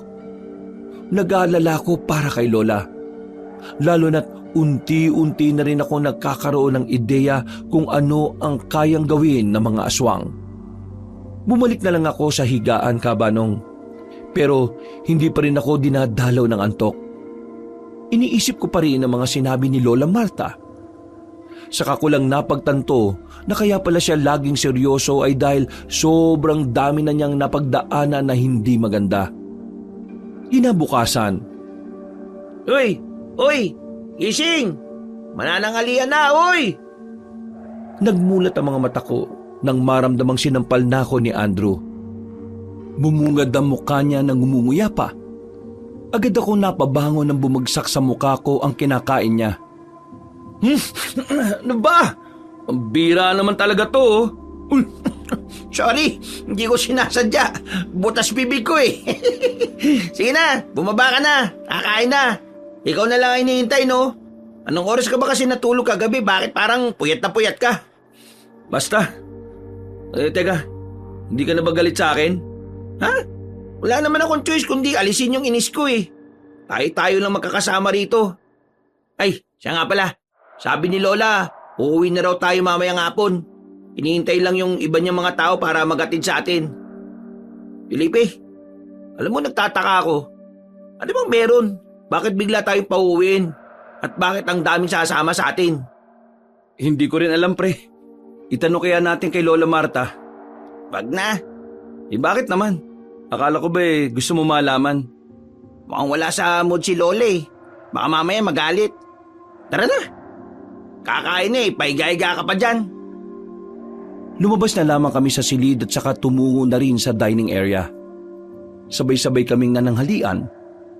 Pasimple akong napapatingin kay Lola Marta noong mga sandaling yon. Napapansin ko ang pagiging maputla ng kanyang balat. Inoobserbahan ko ang kilos niya. Pati ang pagsubo niya ng pagkain para siyang nangihina. Mabilis na lumipas sa mga oras. Napaganda na rin kami sa pag-alis. Hindi ko na hinayaang makapagtanong pa si Andrew at Henry kay Lola. Wala na rin naman kaming balak ipaalam sa kanila ang tunay na nangyayari. Dami nating chaperon ah. Ano ba meron? Artista ba tayo? Huwag ka na maraming sinasabi. Pasok mo na yung mga abubot mo. Gusto ko talaga malaman kung anong meron eh. Para kasi tayong pinalayas ng ganito. Mang Pimento, maraming salamat po sa pagpapatuloy at sa mga masasarap na pagkain ha. Wala man kaming isang linggo rito, pero parang ang tagal na namin kayong nakasama. Lola Marta, alagaan niyo pong sarili niyo ha. Mag-iingat kayo sa pag-uwi. Marami ding salamat sa inyong... Hindi na naituloy ni Lola Marta ang sasabihin niya nang bigla na siyang nawala ng malay. Mabuti na lamang ay nasalo siya ni Mang Pimento. Sa halip na makakaalis na sana kami, binitiwan namin ang mga gamit namin at saka lumapit kay Lola Marta. Oh, ano nangyari sa kanya? Dali natin siya sa ospital. Felipe, sige na, umalis na kayo. Yun ang gusto ng lola ninyo. Sige na. Pero paano si Lola? Kakayanin to ng lola ninyo. Sige na. Seryoso ka ba, Mang Pimento? Naimatay ang lola namin at wala kaming ideya kung anong nangyayari. Tapos gusto mo kaming umuwi na? Oo nga naman. Hindi kami makakauwi ng ganyan eh. Makukonsensya lang kami sa biyahe. Sige na naman. Makinig kayo. Baka maabutan pa kayo ng mga aswang sa biyahe. Hindi na napigilan ni Mang Pimento ang sarili niya, Kabanong. Nadulas na rin ang dila niya. Nakita ko naman na nabigla si Andrew at si Henry. Anong sinabi nyo? Mga aswang? Mang Pimento, hindi kami aalis ng ganito. Sa loob na natin pag-usapan ng lahat at ipaliwanag mo na rin sa amin kung anong nangyayari sa lola namin. Wala nang nagawa pa si Mang Pimento. Binuhat na namin si lola papunta sa silid niya. Hindi na rin kami tumuloy sa pag-alis. Hindi kasi kaya ng konsensya namin na iwan si lola sa ganoong kalagayan. Sa pamimilit ng dalawa kong pinsan, napaamin na rin si Mang Pimento. Sinabi rin kay Andrew at Henry ang lahat ng detalye na alam ko na rin. Windang ang dalawa. Hindi makapaniwala nung una. Ayaw pa sana nilang paniwalaan ang mga sinabi ni Mang Pimento kung hindi ko pa ikinumpirma. Napapailing na lamang sila. Parang sumakit ang ulo nila sa kanilang mga narinig. Okay. So, mga aswang ang kalaban ng angkan natin, tama? Ano gagawin natin ngayon para protektahan ang mga sarili natin? Hindi ka ba nakikinig na maayos? Kinulam na nga ni Lola ang ilan sa mga aswang, kaya kakaunti na lang sila. Alam ko. Ang ibig kong sabihin, anong magagawa natin ngayon? Yung ngayon, gamitin mo nga yung utak mo. Yan na naman kayo eh. Manahimik na nga muna kayo. Hindi pa natin alam kung ano ba talaga nangyayari sa lola natin. Gumaganyan pa kayo. Normal na nangyayari to sa kanya kapag marami siyang kinukulam na sabay-sabay. Pero huwag kayong mag-alala. Naipainom ko na sa kanya yung likido na siya mismo ang gumawa. Ang likido na yon ay nakakatulong para mas mabilis na magbalik ang lakas niya. Sa loob lamang ng 5 araw babalik na ang lakas niya. Ano po? 5 araw? Ang tagal naman nun. Mas mabilis na yun kumpara nung kinulam niya yung mga aswang sa San Sinukob. 1 buwan siyang mahina. Muntikan pa siyang mamatay.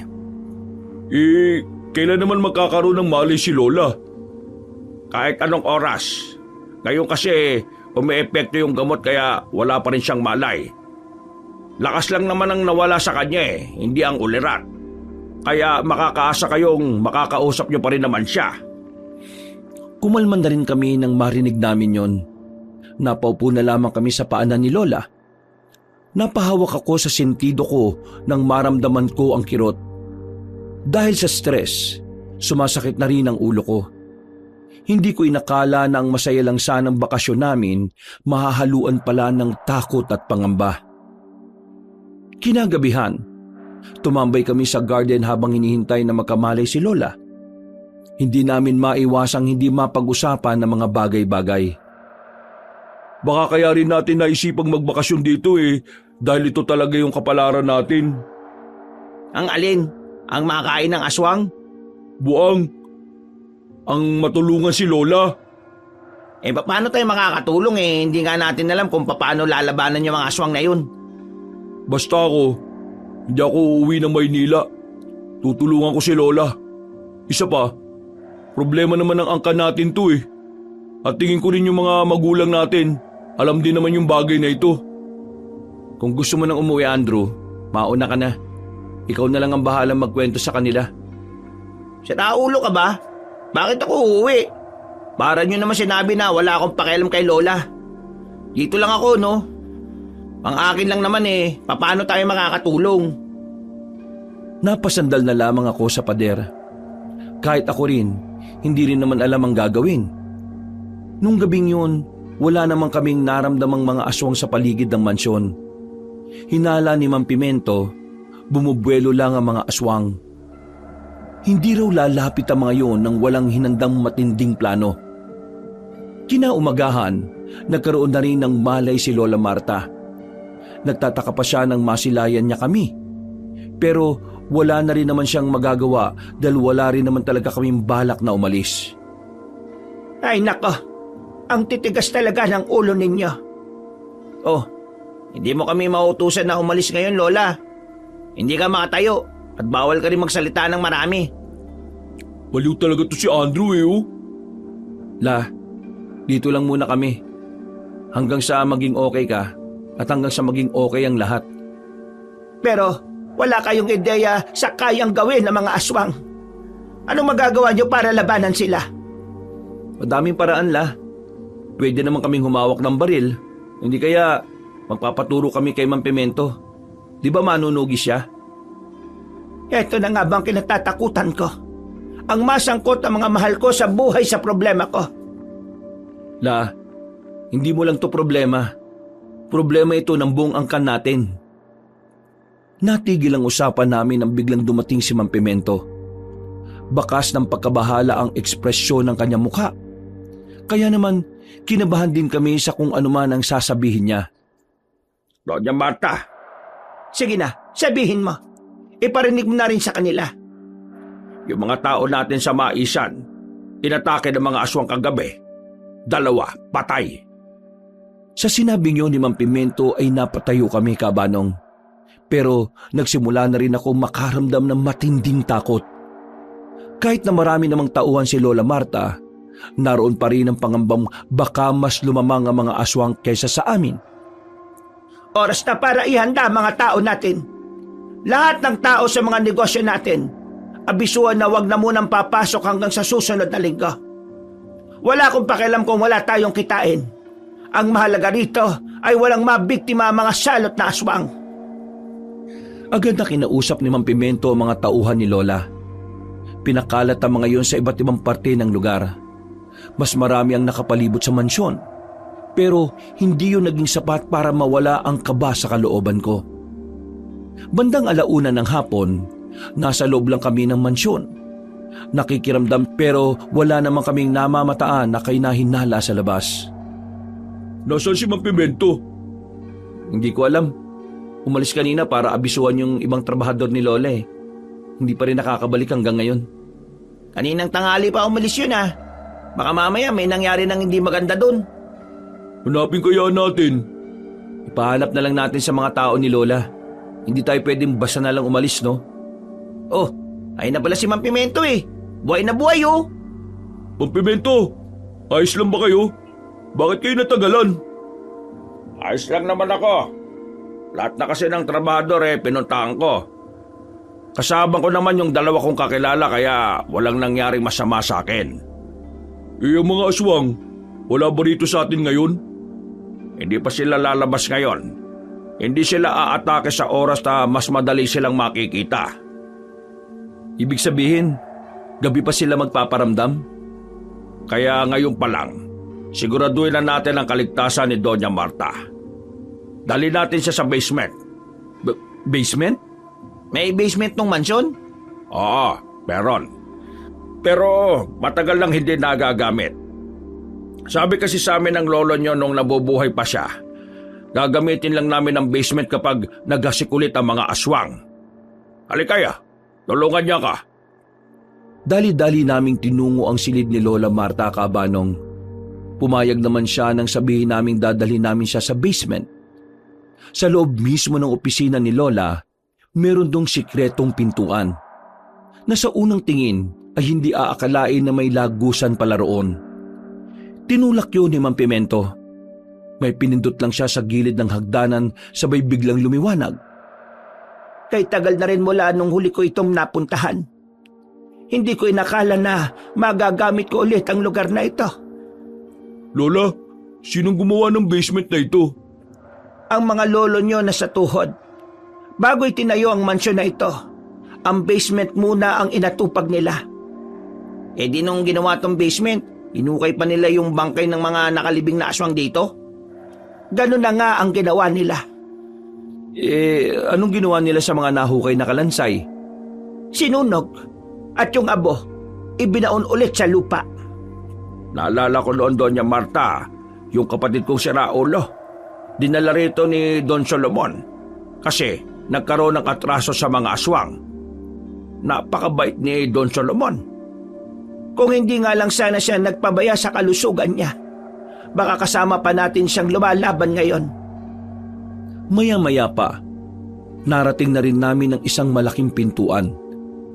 Pagbukas namin dito, Kabanong, agad na pinindot ni Mang Pimento ang ilaw sa gilid.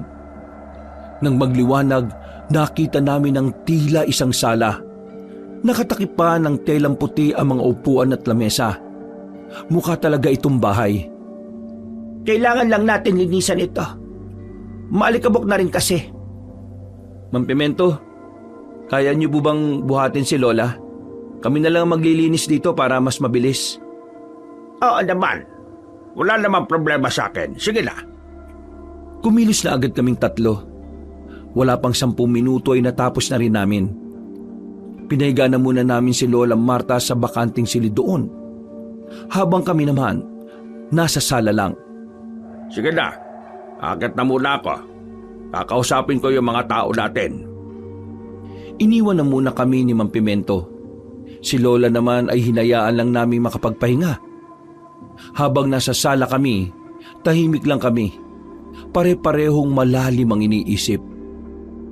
Kung umawak na lang din tayo ng baril para may ambag naman tayo sa laban.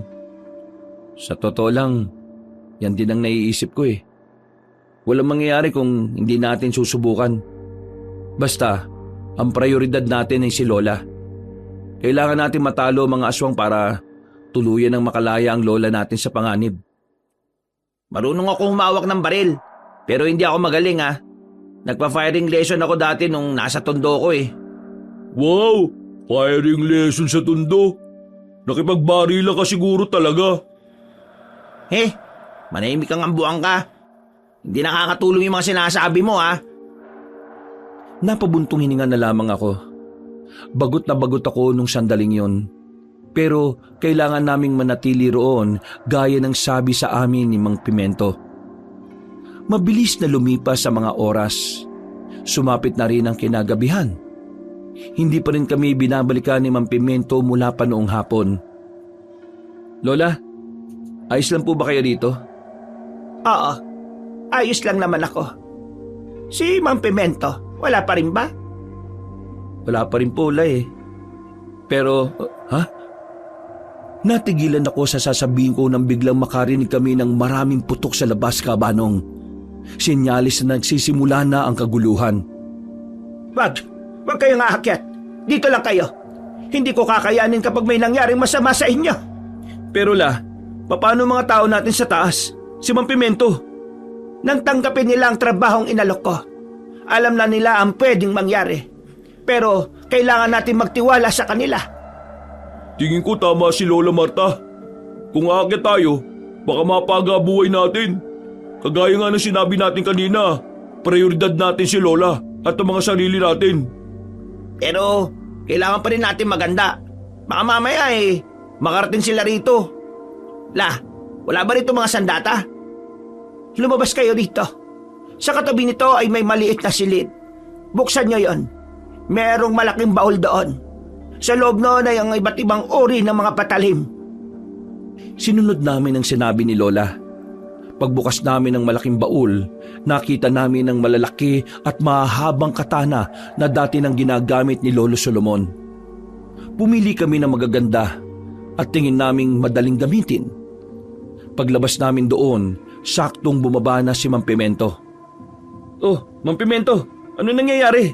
Bakit may nakalubog na sa pintuan dito? Hindi ko alam kung paano nila namoy na nandito tayo sa basement. Nakapasok na ng mansyon ng ibang aswang. Yung mga tao natin, unti-unti nang nalalagas. Kailangan na nating ilabas at ilayo dito si Doña Marta. Ano? Isa naman tayo dadaan. Huwag kayo mag-alala. Meron namang emergency exit ang basement na ito. Doña Marta, kailangan na nating lisanin ng lugar na ito. Natuntun nila ang basement natin. Nasa pintuan na sila. At anumang oras baka mabuksan na nila yon. Hindi na nakapagsalita si Lola Marta. Pero nababakas namin sa mukha niya ang labis na pangamba. Ako na muna ang bumuhat kay Lola Marta. Sinundan namin si Mang Pimento. Meron kaming dinaanan na iskinita.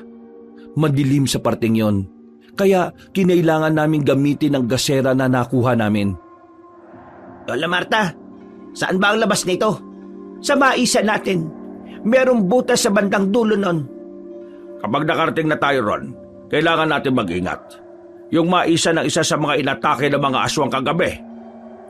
Habang tinatahak namin ang daan, biglang nagsalita si Lola Marta.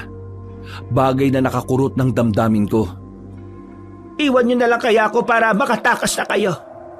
Matanda na ako. Wala na rin naman ako. Tingin ko naman mas mahalaga na ang buhay ninyo kaysa sa akin.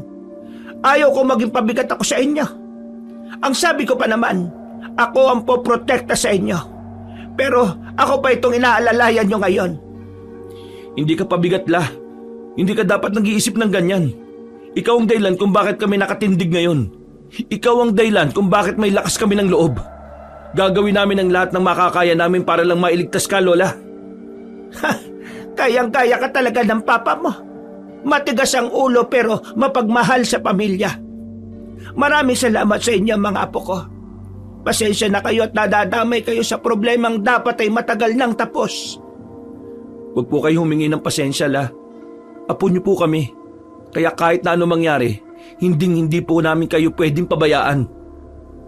Kahit na papaano ay gumaan na rin ang pakiramdam ni Lola nang sabihin ko ang mga yon. Pero maya-maya pa, narating na rin namin ang dulo ng lagusan. Ang kagaanan ng loob namin ay napalitan na naman ng kaba. Maraming binuksan ni Mang Pimento ang lagusan. Nauna siyang sumilip sa labas. Sumenya siya sa amin kaya sumunod na rin kami sa kanya. Sobrang tahimik na ng maisan. Pero ang katahimikan na yon ay tila nagdadala sa amin ng pagkailang. Parang pakiramdam namin kabanong sa sobrang tahimik ay may nakamasid. Sa kanan! Nagulat kaming lahat nang bigla na lamang sumigaw si Mang Pimento. Yung pala, merong aswang na nakabang doon. Bigla yung dumamba sa amin. Pero nakaharang agad si Andrew. Tinaga niya ang aswang. Tinamaan niya yun sa kamay. Buti na lang may dala kaming gasera kaya kahit na papaano nakikita namin ang paglapit nila. Dito! Meron din! Nakita namin ang isang aswang na bigla na lamang gumapang papalapit. Sa pagkakataong ito, si Mang Pimento naman ang tumaga doon. Tinamaan ang aswang sa ulo kaya agad namang itong nangisay. Protekta lang, Donya, kahit ano mangyari! Kabadong-kabado na ako ng mga sandaling yon, Kabanong. Pero hindi ko binitiwan si Lola Marta kahit na parami na ang mga aswang. Diretso lang! Ayaw humarap! Ako sa likod! Nagpalitan ng pwesto si Mang Pimento at ang dalawa kong pinsan. Habang tumatakas kami, hindi pa rin kami nilulubayan ng mga aswang. Parang habang tumatagal, dumarami sila. Huwag kayo matakot! Pangkaraniwang aswang lang ang mga ito. Hindi nila tayo kilala. Kaya kalmahan nyo lang. Focus lang na maigi. Sa sinabing yon ni Mang Pimento, kahit na papaano ay lumakas ang loob ko. Hindi ko na nararamdaman ang pagod at ngalay. Bininisan ko pa lalo ang pagtakbo. Mga ilang sandali lang, nagawa naming lagpasan ng mga aswang. Nailigaw sila ni Mang Pimento. Kaming apat naman, Kabanong, nagtago kami sa likuran ng punong balete. Mga ilang sandali lang din ay nakabalik na rin si Mang Pimento sa amin. Ibang landas na ang pinuntahan nila. Pero kailangan na muna natin magpahinga rito. Hintayin na lang natin silang tuluyang makalis sa gubat na ito. Hindi nila kasama si Pancho. Ibig sabihin nasa mansyon pa rin siya. Wala si Pancho sa mansyon. Hindi namin siya nakita kanina, Doña Marta. Kung ganon, doble alerto. Traidor kung lumaban ang isang yon. Saan ang daan natin ito? Kakaliwa na tayo. Sa diretso nito, dalampasigan na. May mga bangkaron. Sana may maabutan pa tayo. Huminga ako ng malalim. Sa mga sandaling ito, Kabanong, saka ko lang naramdaman ang pagod. Pero pinipilit ko na lamang maging matapang. Ayaw kong magpakita ng kahinaan kay Lola Marta. Felipe, napapagod ka na ba? Hindi naman po. Kayang-kaya ko pa naman po, Lola. Matapang kayo. Pinahanga nyo kami ni Mang Pimento. Noong araw, yung mga baguhang manunugis, yung mga binata, nakapag-insayo na't lahat-lahat, mga duwag pa rin. Pero kakaiba kayo. Ang tatapang ninyo. Parang matagal na kayo sa ganitong sitwasyon. Totoo ang sinasabi ng lola ninyo. Hindi niya ugaling mambola. Matapos namin makapagpahinga, nagmamadali na rin kaming makaalis sa lugar na yon. Tinumbok pa namin ang daan. Hanggang sa narinig na nga namin ang dalampasigan. Malapit na tayo. Bilisan na lang natin. Pero bago kami makarating doon, Kabanong, bigla na lamang naming narinig ang mga hiyawan ng mga aswang. Umarangkada na naman ang kaba sa dibdib ko. Pero hindi kami tumigil sa pagtakbo. Nang makarating na kami sa dalampasigan, saktong merong bangkero na kagagaling lang sa paglalayag. Agad namin siyang kinausap. Pumayag siya. Ang kaso nga lang, maliit ang bangka. Mga 3 lang ang kakayanin. At hindi rin pwede ang malalaking tao dahil baka lumubog. Nagkataon pa na matatangkad kami. Si Henry pa, mas kuladong katawan. Ang tanging magaan lang noon ay si Lola Marta at Mang Pimento. Payat na rin kasi silang pareho. Mang Pimento, buhatin niyo na si Lola. Wala na siyang nagawa nang ipasa ko sa kanya ang lola namin. Nagtataka silang dalawa nang hindi na kami sumunod sa tubig. Kailangan naming mamili. Sa ating 5, kayong 2 lang ang pwedeng sumakay ng bangka. Pabirang bata ito, oh. Manong, hindi ba talaga pwedeng lahat kami? Umining lang ang matandang bangkero. Salit lang din kasi ng bangka. Malabong kakasya kami roon.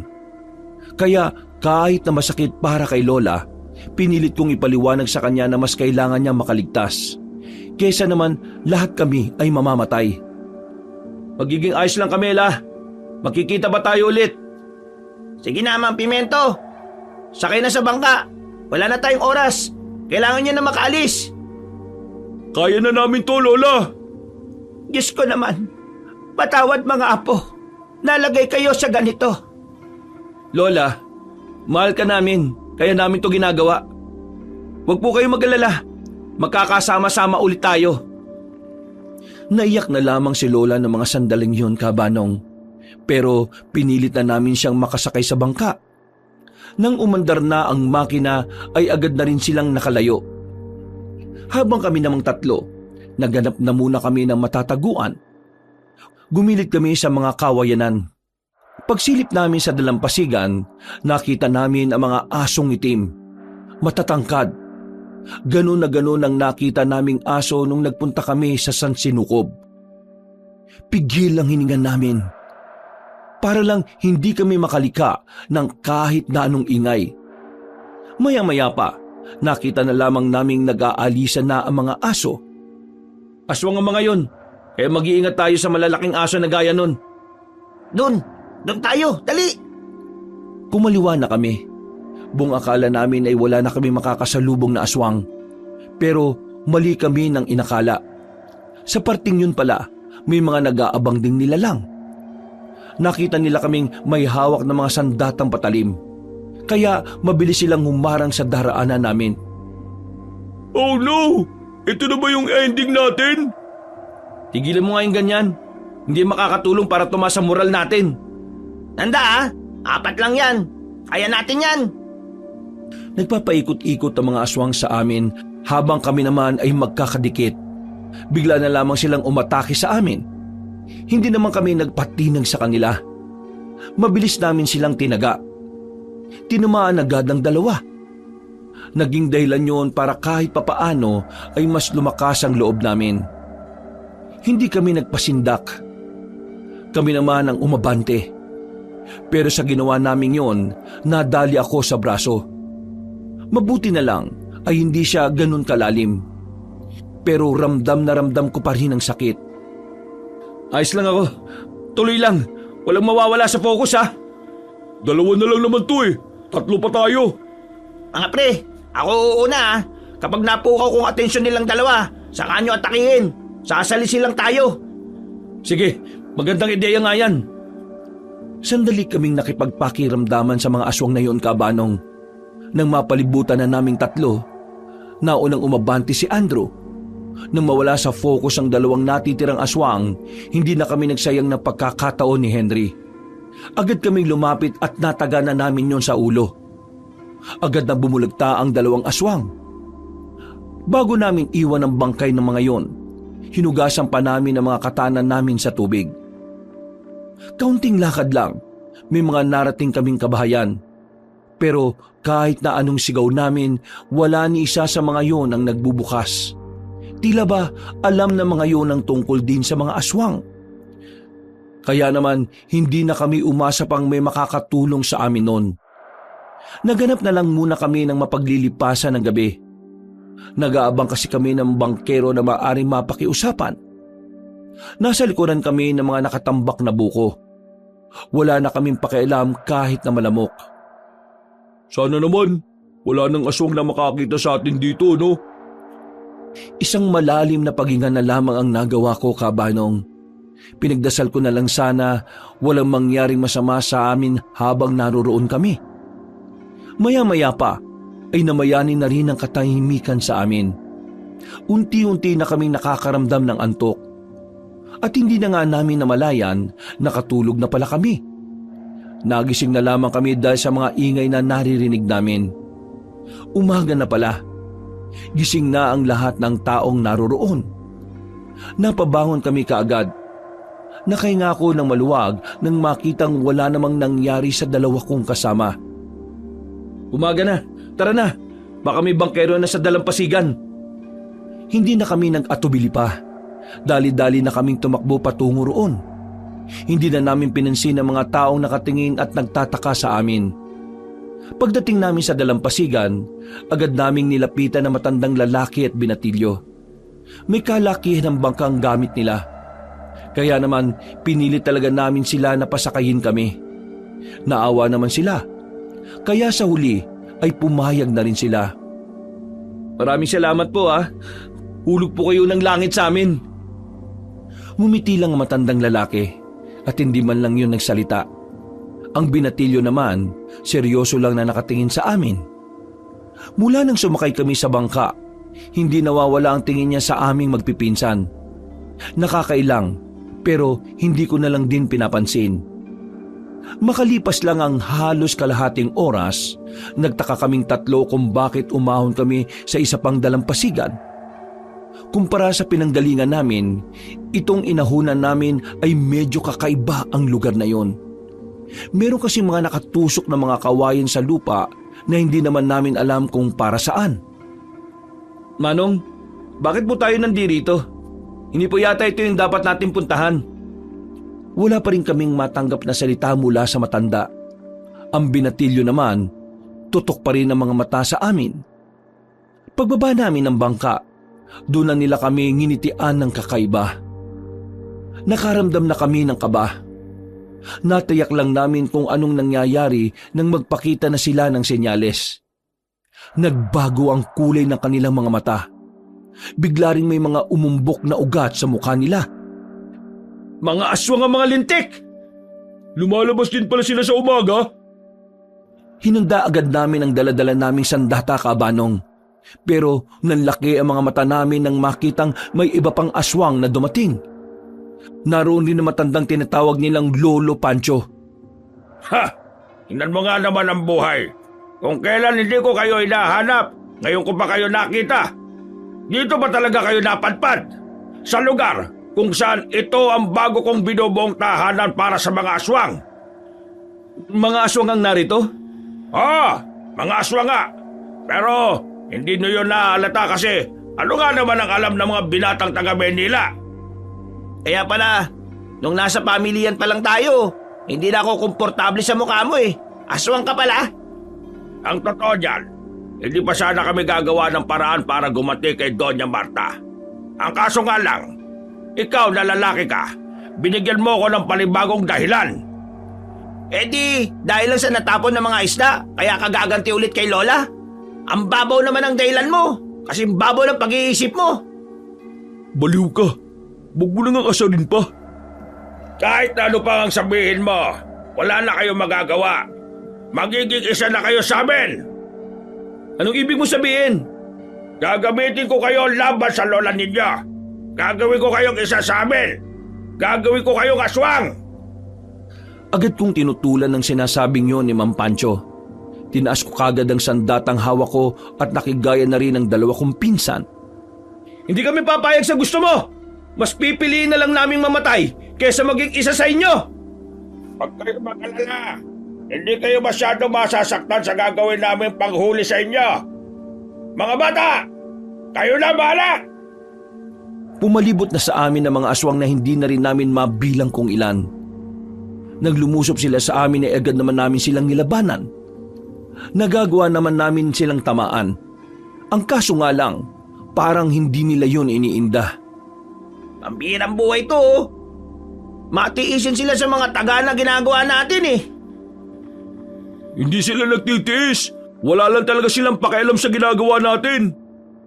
Huwag kayong mawalan ng pag-asa. Isipin nyo na lang na kailangan natin makalis dito. Sa sunod na pag-atake sa amin ng mga aswang, bigla akong napahiga. Umibabaw sa akin ang isang aswang at tinutok sa leeg ko ang mahaba at matalim niyang kuko. Tatagiin ko pa sana siya, pero tinapakan naman ng isang aswang ang kamay ko. Subukan niyong gumalaw dalawa. Papaslangin ng mga bata ko kasama ninyo. Walang nagawa si Andrew at Henry. Kesa mapahamak ako, binitiwan na lamang nila ang kanilang sandata. Dahil dito, tuluyan na nga nila kaming nahuli. Marahas nila kaming kinaladkad. Dinala nila kami sa isang malaking bahay. Para itong lumang warehouse. Marami kasing nakatambak na mga sirang bangka sa harapan. Itinali kami sa bakal na haligi. Nawiwindang kami sa mga nakikita namin. Dahil halos lahat ng naroon, puro aswang. Kahit nga nakaanyong tao sila, amoy na amoy namin ang pagiging malansa nila. Dito na ba tayo mamamatay? Mas mamamatay ako sa gutom. Di pa tayo kumakain ng matino mula kahapon eh. Huwag kayong mawawalan ng pag-asa.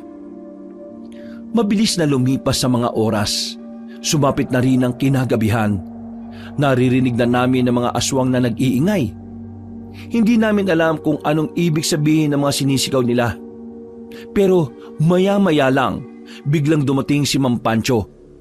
May mga kasama na siyang mga aswang, pero nakasuot ng kulay pula na mahahaba. May dala silang mga kaldero na saktuhan lang ang laki. Anong gagawin niyo sa amin? Simulan na natin ang pagbibinyag. Dahil espesyal kayo, gagawan namin kayo ng mga seremonya at ritual. Yun eh, para hindi na sila makagawa ng paraan para maibalik kayo sa pagiging tao. Tinanggal nila kami sa pagkakatali.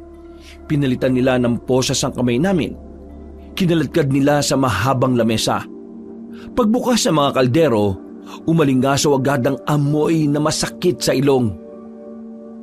Kailangan nyo kainin to para maging isa kayo sa amin. Buang ka pala talaga eh, no? Tingin mo kakainin namin yan? Tingnan mo nga itsura ng pagkain na yan, oh. Ganyan ba talaga mga aswang? Parang itsurang imbornal ang kinakain? Anahimik ka na nga. Pakakainin na nga kayo eh. Ang dami nyo bang satsat? Isang malakas na sampalang natanggap ni Andrew. Nagulat kami sa ginawa ni Mang Pancho. Nakita na lang namin ni Henry na dumudugo na ang labi ng pinsan namin.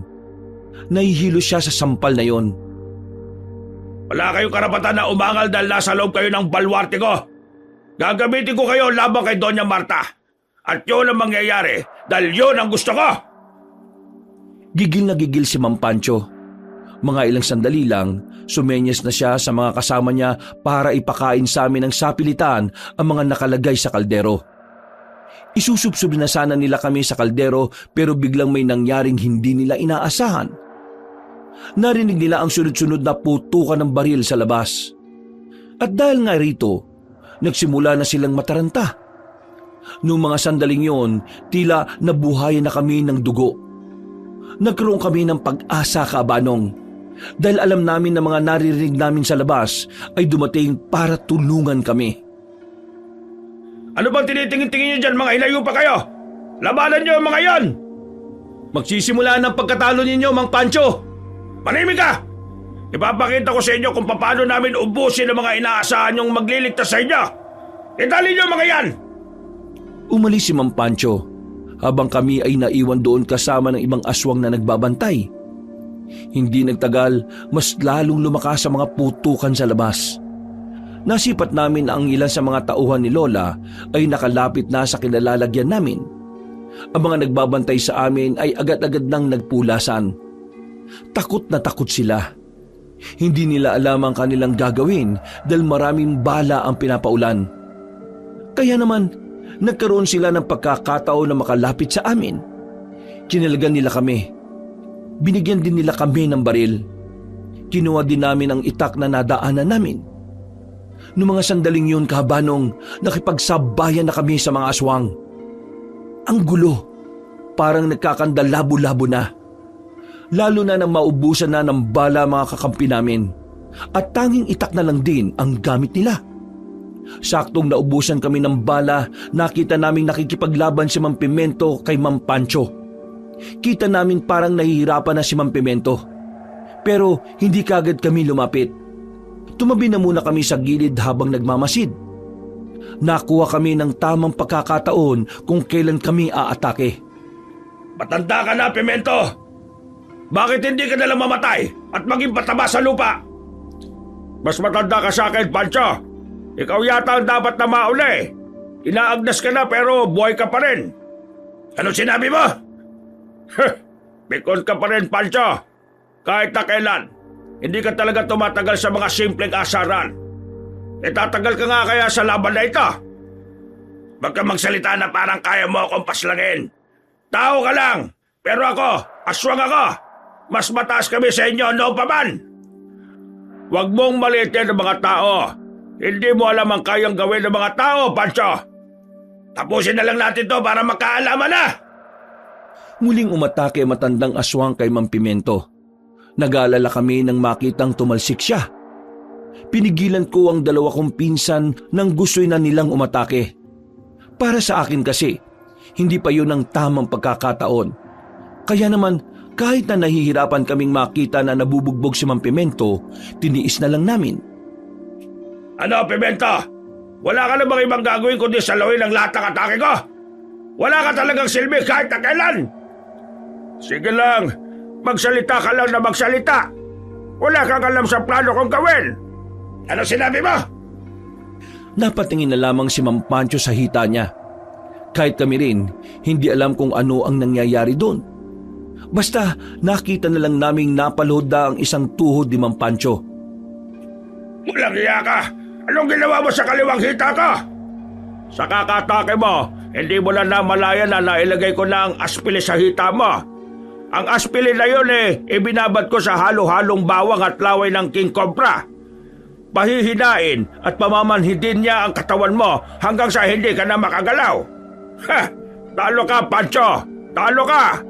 Kahit na nakadapa na ako ngayon at hirap ng bumangon, sigurado namang ikaw ang mamamatay sa ating dalawa. Tuso ka talaga kahit na kailan. Siraulo ka! Gagalaw pa sana si Mang Pancho pero lumaylay na rin ang kaliwa nitong kamay. Nabahala na lang kami nang makita naming nagagawa pa rin lumapit ni Mang Pancho kay Mang Pimento. Kaya naman hindi na rin kami nagsayang pa ng pagkakataon, Kabanong. Lumabas na kaming tatlo at dali-dali naming tinungo ang kinaroroonan nila.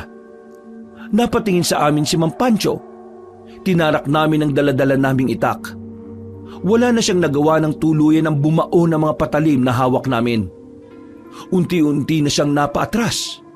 Habang kami naman ay agad naming pinuntahan si Mang Pancho. Hindi maaari. Hindi ako pwedeng talunin ng mga mahihinang nilalang.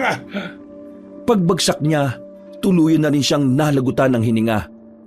Tinulungan naman namin makabangon si Mang Pimento. Noong mga sandaling yon, naubos na rin ng mga tauhan ni Lola Marta ang mga aswang. Nakatulong ang taktika nilang bigla na lang silang dumating sa oras na hindi nakahanda ang mga aswang. Maraming salamat at nandito pala kayo. Ang gagaling ninyo. Ikaw ang magaling, Mang Pimento. Kahit na alam mong mas nakakalamang siya sa'yo pagdating sa lakas nakaisip ka ng ibang paraan. Pinabili mo na naman kami. Mang Pimento, pagkatapos nito, turuan mo rin kami kung paano maging kagaya mo, ha? Natatawa na lamang si Mang Pimento sa mga sinasabi namin, Kabanong. Maya-maya pa, tuluyan na ngang natigil ang gulo. Sinilaban nila ang lugar na yon.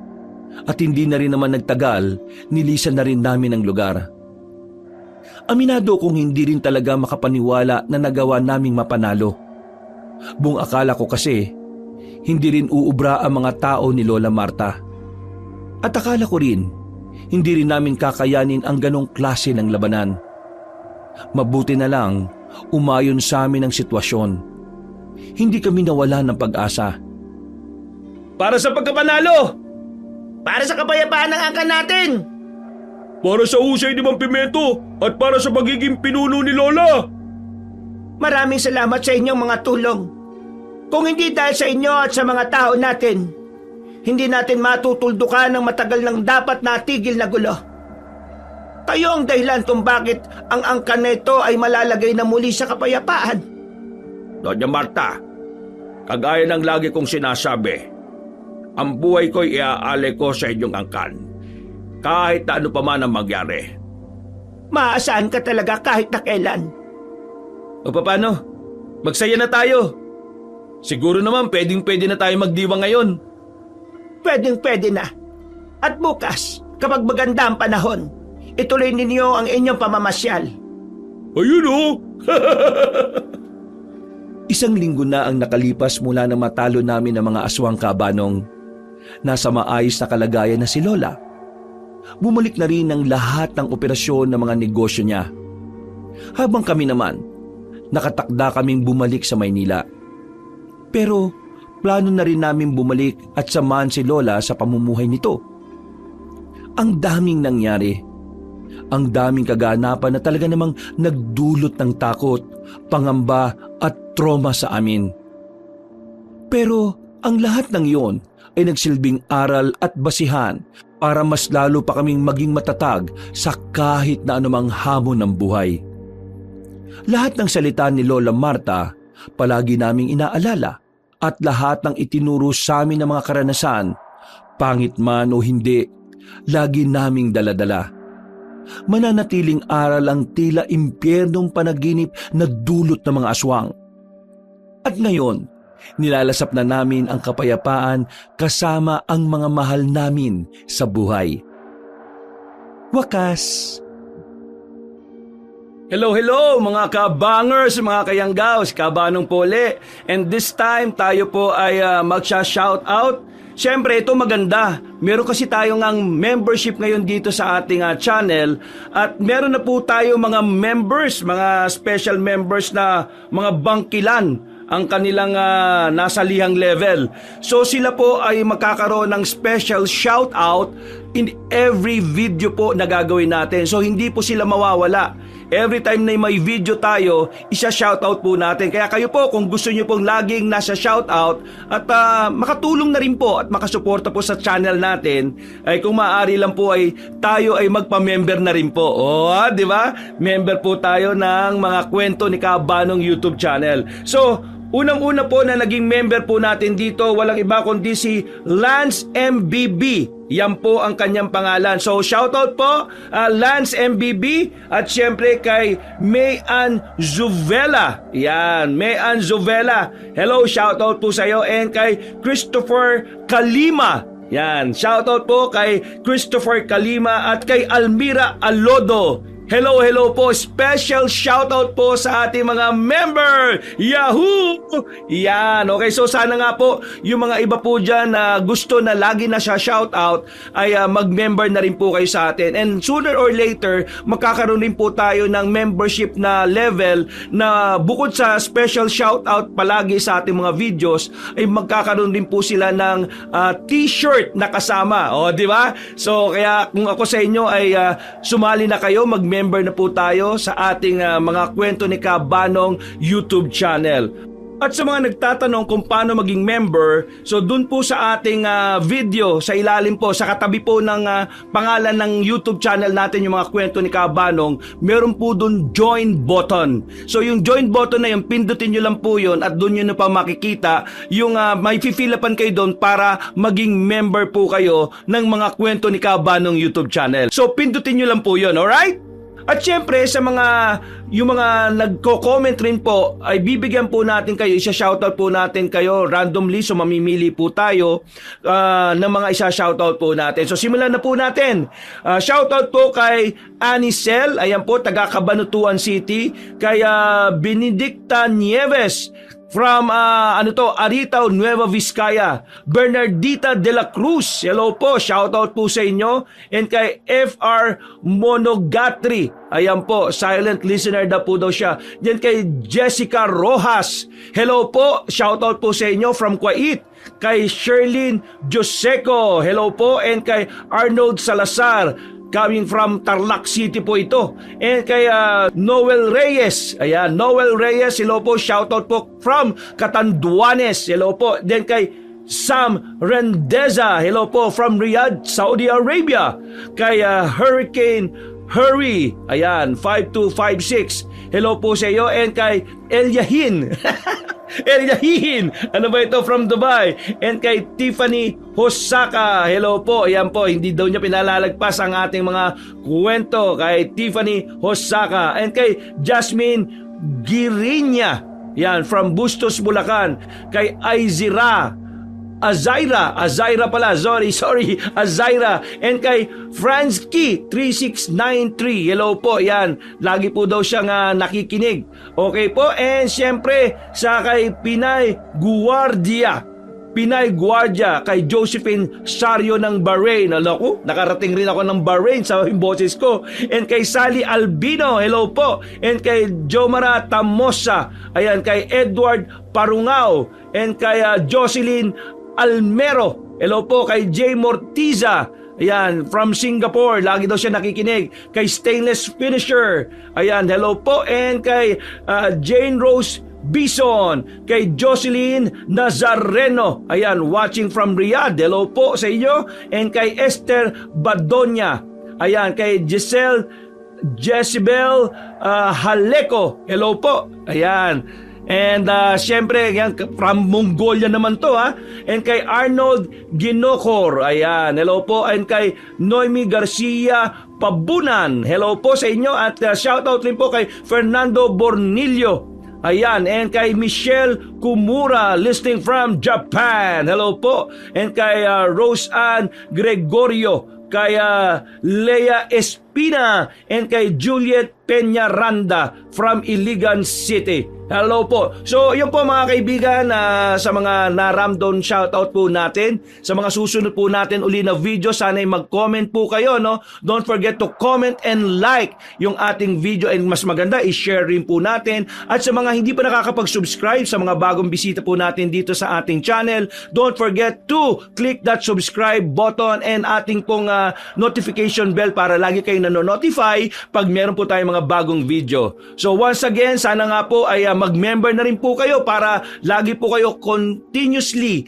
lagi po kayong nasa shoutout. Alright? And supporta rin po, tulong nyo na rin po kay Kabanong. So once again, ito po si Kabanong saying thank you very much. Ingat po kayo palagi kahit saan po man kayo sa mundo. And I love you all. Bye! See you next video!